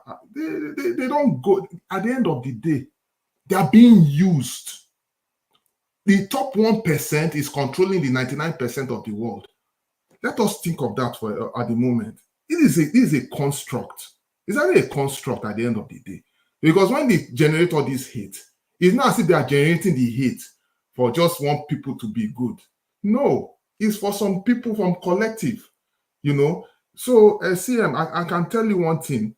Irrespective of what is going on, we'll still stand strong. We're going to stand strong and hold our dignity.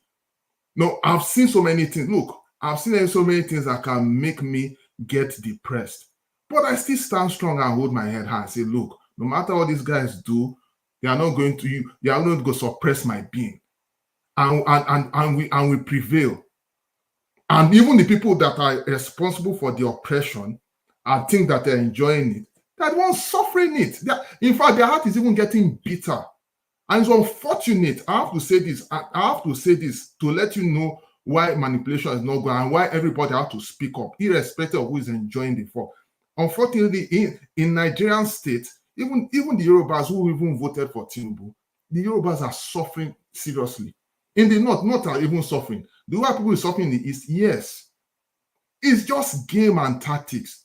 And unfortunately, I saw a video clip in Osun State where people were jubilating that, they are grading a road in 2024. What does that tell you? It tells you how we're demented. We need to look beyond this. And we need to tell ourselves the truth that oppression does not take anybody anywhere. It only causes more problem. The detention of this guy is going to cause more problem for us as a country. And we cannot have any peace until we address the critical issue. America and all these global world today. We will say we have a UN meeting and all of that. They will tell you, oh, there's a summit, there's a G7, blah blah blah. When there's an issue within our country, the people that are in the on the global scene, they can be the ones to interject. Like for instance, now economy, the World Bank are the ones that can interject when our economy is bad. They try to say they can give us advice. Nobody is going to save us. World Bank cannot solve our problem. UN will not solve our problem. It is we that is going to solve our problem by ourselves. And we need to correct our stupidity. If not, it's going to send us to our graves. That's what I have to say. Thank you. Eccentric, the floor is yours. You got 5 minutes. Okay, we lost Eccentric, and okay, Eccentric is back. The floor is yours, Eccentric. You got 5 minutes. All right. So I don't know if this is a recent news, but the World Bank just gave the Nigerian government 1.5 billion US dollars, right? And the question is, what are they going to do with this money? I don't think this is a good time to actually get loans, because Nigeria needs some kind of reform, right? They need to reform the system and kind of deal with the corruption issues before getting a loan as big as 1.557 billion US dollars, right? Because this money is going to end up in some elephant projects that's not going to be completed, and the people in charge of the projects will take the money, and the cycle will continue. And then Nigerian foreign debt will increase, right? Anyways, let me backtrack to what we're talking about. I think I've actually stressed this point enough, right? Nnamdi Kanu, Nnamdi Kanu should be released in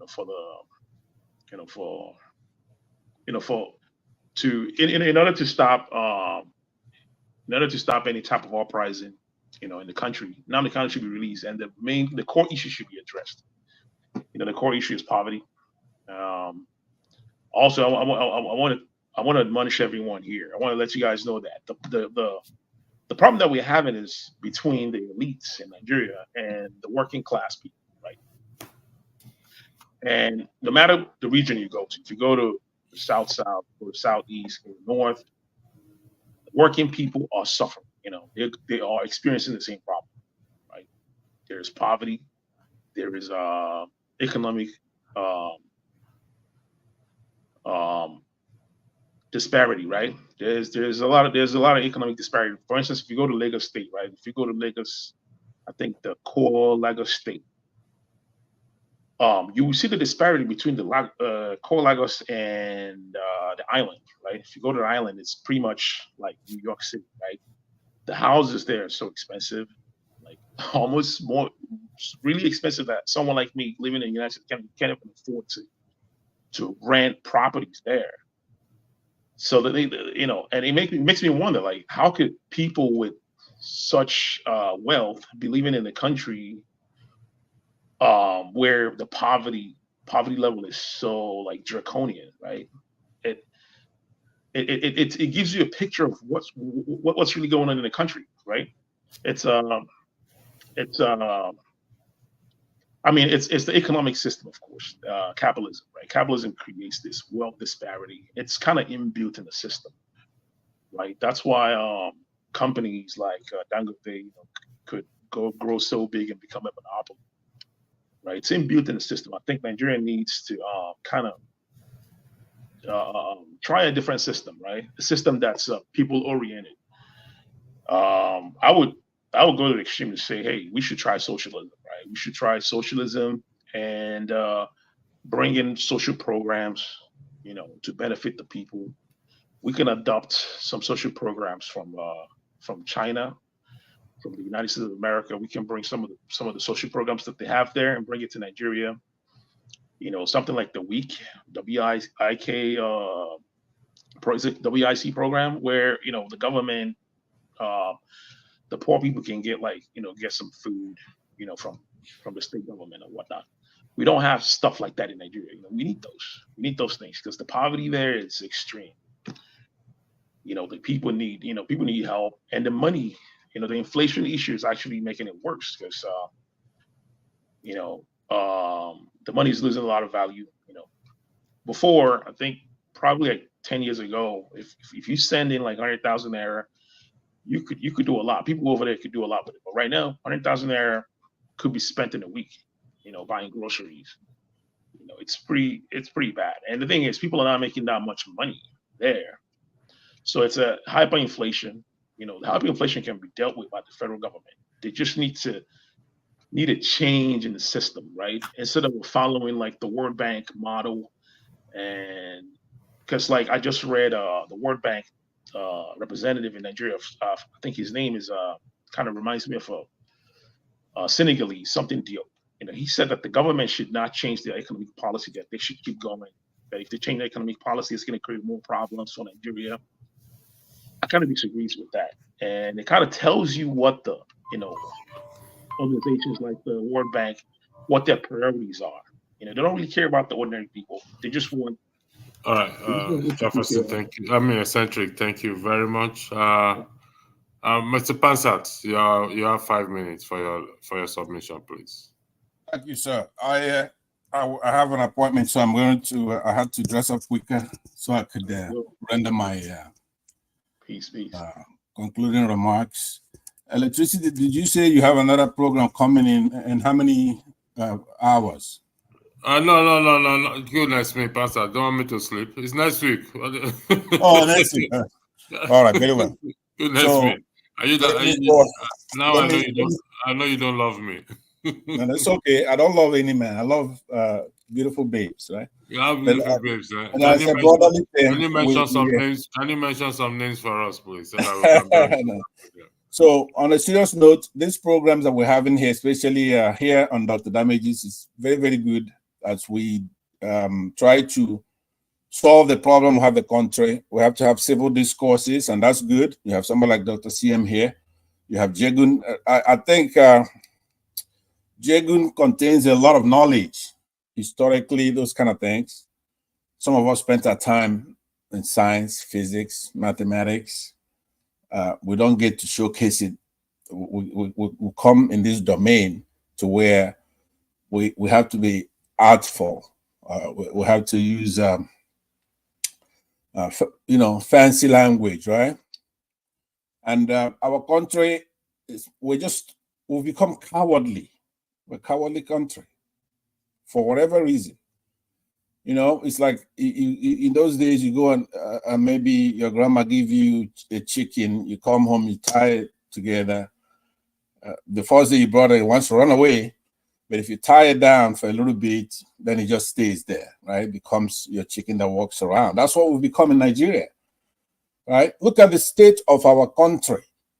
Some of these problems that we're talking about, they have one common problem. I would try to be civil. I won't talk about it a lot. Even those who are my brothers and my friends on this platform and the comment section, they don't really want rough language, the truth. They want a placebo discussion, something that doesn't cure the problem. It's placebo commentary. So I would go ahead and use a euphemism like most people are familiar with. But don't forget, Nnamdi Kanu may be your cause celeb, like they want to make it that. It's not a Nnamdi Kanu issue. I was here when Nnamdi Kanu came here and he's undergoing his activism for the entire country. And a lot of our people advise him, hey, Nigeria is not that developed and mature for that kind of thing. But he did his job. He has his own style. He's not Igbos. We have Igbos that run the gamut. Some who are one Nigerians. We have Igbos who fight for freedom for everybody. As a typical example, I'll give you an example. There's something I'm going to give you as a challenge, because a lot of people here try to create a moral equivalence between the Southeasterners and the Southwesterners. There's no moral equivalency there, right? I love my Southwest brothers. And of course, I'm talking about the rule, not exception. We have beautiful activists from the Southwest, Dele Faratumi being one. Do you know America has not produced one Dele Faratumi, period, or Britain? We have a lot of leaders. We have a lot of good people from all tribes in Nigeria. But in the case of the Southwesterners, it's the exception, not the rule. When the Southwesterners want to do their Amotekun, you go and find me one Southeasterner that says, no, don't do your Amotekun. All of us were online. I was there in the forefront. Yes, you need your Amotekun to protect your farmers and your states. We all support them whenever they're doing anything. So that's the difference between us and the Southwesterners. From the Southeast, the reason being that, I say this, and this analogy, maybe I'm not trying to sweeten it so it doesn't rub you the rough way, right? The Southeasterners have gone through a complete metamorphosis to be a Nigerian. That includes going to war against our common tormentors, people who have already conquered the Hausas, rendered them effete, took them over, pretty much. And that's the Fulanis, who are not from our country. But I said it's Friday. I'm going to try to sugarcoat it for you the way you like a placebo, right? But I'm going to tell you, the Southeasterners have gone through a complete metamorphosis like a butterfly does. Go from an egg to a larvae to a pupa, and then emerge as a butterfly. The rest of these tribes now, this is where they don't like me telling you the truth, especially the minorities. They haven't done that. They didn't join the war and do the right thing to fight off these people who would have been like Switzerland by now. They just went from egg to an adult. And that's called an incomplete metamorphosis. You go from an egg to a nymph. You just look like an adult.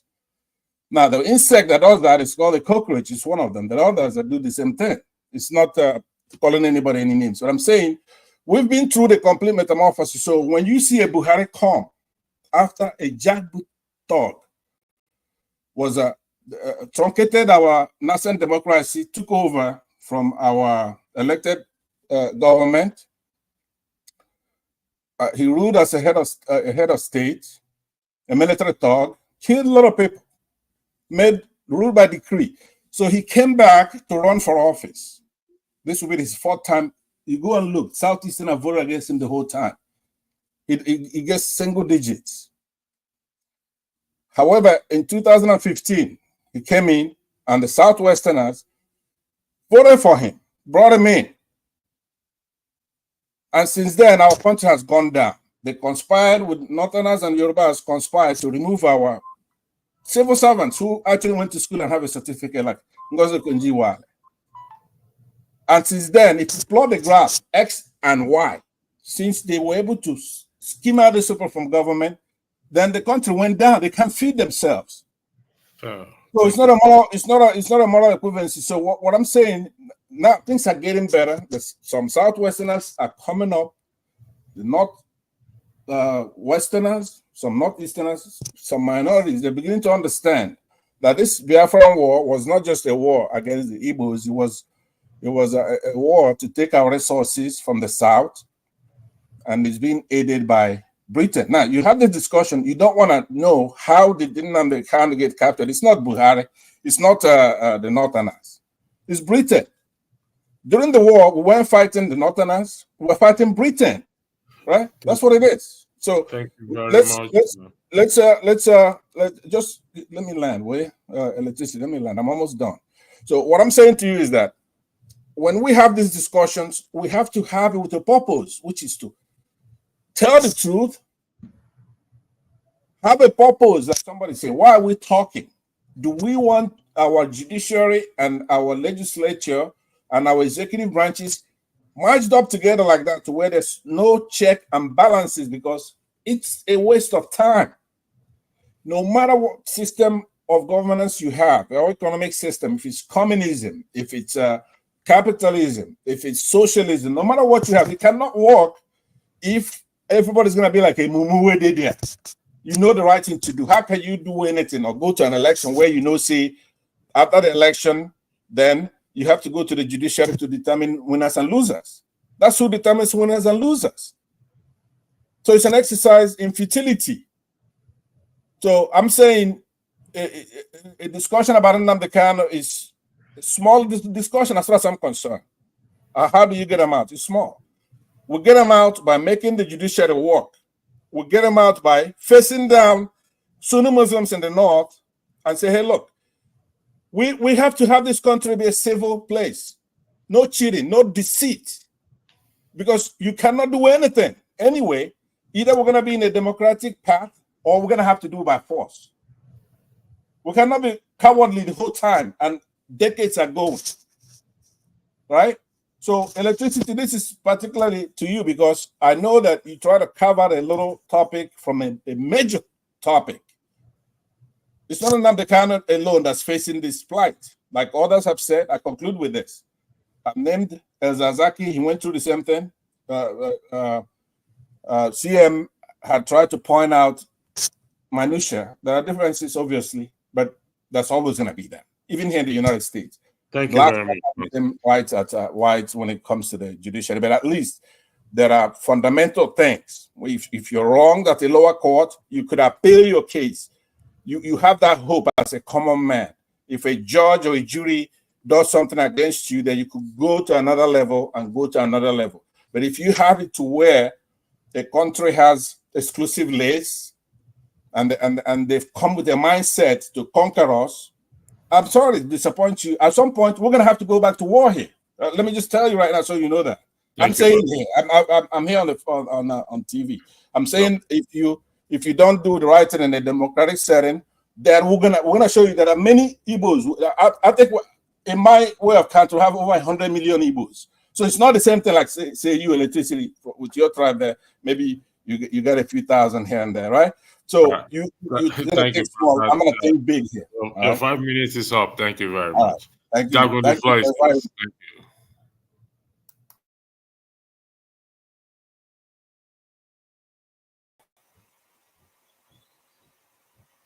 Jago, you're muted. Thank you very much, Electricity, and people of the panel, people of the comment section. My closing remarks go like this in concern of this topic.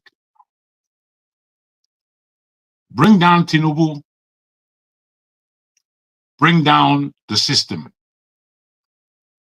free Nnamdi Kanu, and we're starting again. Free Nnamdi Kanu, I don't end them.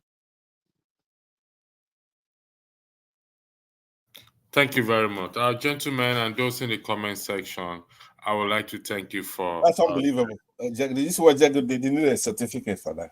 I never seen you do that. Thank you very much. And those of you in the comment section, I would like to say a big thank you for joining tonight's broadcast.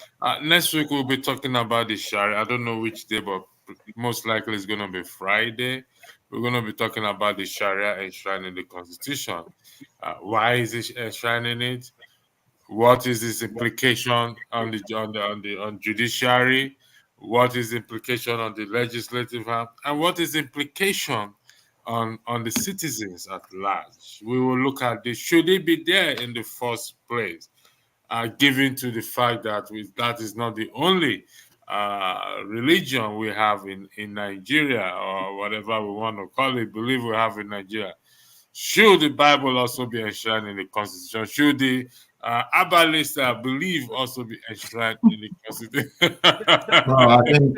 I think it's a very, very dicey subject, to be honest with you. But at the end of the day, I think what binds all humanity is the fact that we all have basic common sense. Electricity. If we don't have common sense, no matter how the kind of laws we have, it's going to be as useless as ever. I'm sorry to say. Electricity. You know, this thing you said now reminded me of something. The former Chief Judge, Tanku, the one that succeeded Onogen, the guy did not attend, was not called to the bar. And how did he make it? Because as a lawyer, first of all, you read law, get called to the bar, then you can become a magistrate. From there, you move, or you practice all your life. But even if you want to be from magistrate to judge to all these things, they say 5 years post-call. Say 5 years, you must have practiced law for about 5 years before you can now become a magistrate. So he was not called to the bar at all, whether in England or in Nigeria, anywhere. But he became a judge. and became a Chief Justice of Nigeria and was sitting on civil cases. And let me even shock you again. I'm sorry to say this, but let me even shock you again. Another issue I also facing is. Don't give us time to, because the issue he raised right now is very important. I was on another panel, and another one man went to Mo's show, right? And we got to that point because this is very important, right? That time come, I'm glad he made. I kept trying to remember his name. He succeeded on again. On again was removed illegally. You need 2/3 of a supermajority in the Senate to remove the Chief Justice, right? So Buhari suspended him. So what I'm saying is that, yes, Obasanjo allowed them to insert Sharia laws for customary reasons in, cultural courts.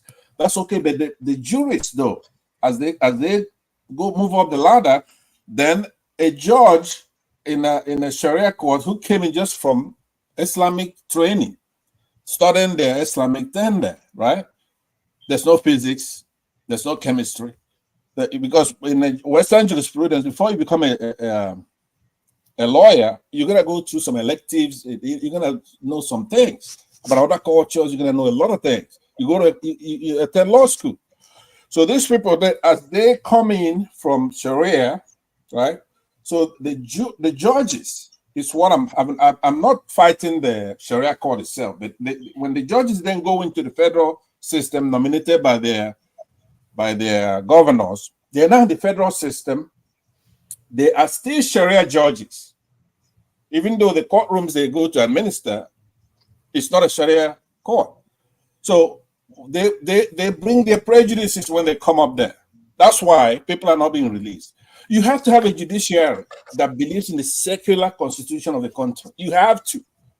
There's nothing. If you have nothing else, you have to have a good judiciary. We don't have one. So when you have a Peter Obi or Atiku Abubakar bring their evidence from INEC elections, INEC itself, which is a Muslim INEC, the presidency is a Muslim thing, and you have them bring it up there, and they just disgrace them.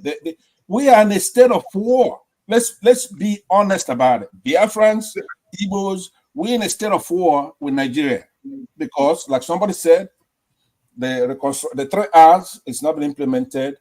So when these people go to court, they're looking at their enemies. That's exactly what they're looking at, their enemies. It's like here, you have to be tried by a jury of your peers. Or at the minimum, when you have a judge, the judge has to be fair. Thank you, gentlemen. All right, so sorry about that. So, just like what you said, let me say this right now. I know you guys did your part. Thank you, gentlemen. You have a lovely night. He said something about the Let the guy land now. If you can, electricity, allow them to go to the background now, if you can. All right, okay, sorry, please. We're calling it today. I'll give you 30 seconds, Jefferson, to land. Okay, good. So basically, what we need to understand here, yes, I know the judiciary has an issue, but again, I feel we are not respecting our institutions on the collective. It's not just the judiciary. In fact, it involves all aspects of the sector, everything from the engineering, medicine, everything. We need to have a standard, and we need to uphold the standard. Because what happens is when people are called into power, they don't seem to uphold what they stand for. And that is an issue. I think we need to really work on that. So it has to do with some level of reorientation. Until that is done, no matter what reform we are going to do, it's not going to work. Let me stop there. All right, thank you, gentlemen. You have a lovely night. Have a lovely day, and God bless you. Thank you. Thank you so much for watching. Thank you. Have you subscribed? Yes, you. Have you subscribed? You. Yeah, before you go, click. It's free. Click. That's it. Have you subscribed? You're laughing. Have you subscribed? Have you subscribed? Thank you. Thank you. Thank you. Hey, madam, thank you so much. I can see you. We have to get to 100,000 subscribers. By the end of the year, how are we going to do that if you don't subscribe? Yes, you. Yes, you're about to click off. Why? Have you subscribed? It's free.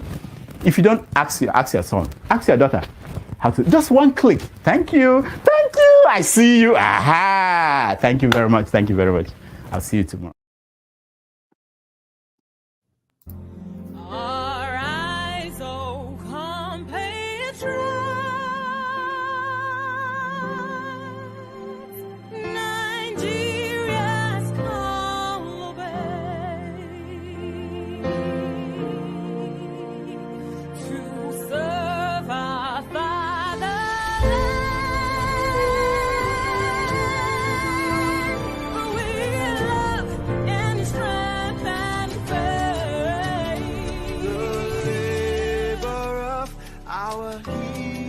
heroes past shall never be in vain.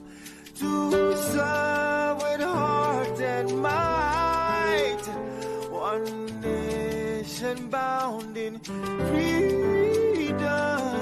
peace and unity. Hey, that's so. Oh, yeah. Arise, O compatriots, Nigeria call obey, to serve our fatherland, with love and strength and faith. The labor of our heroes past shall never be in vain. To serve with heart and might, one nation bound in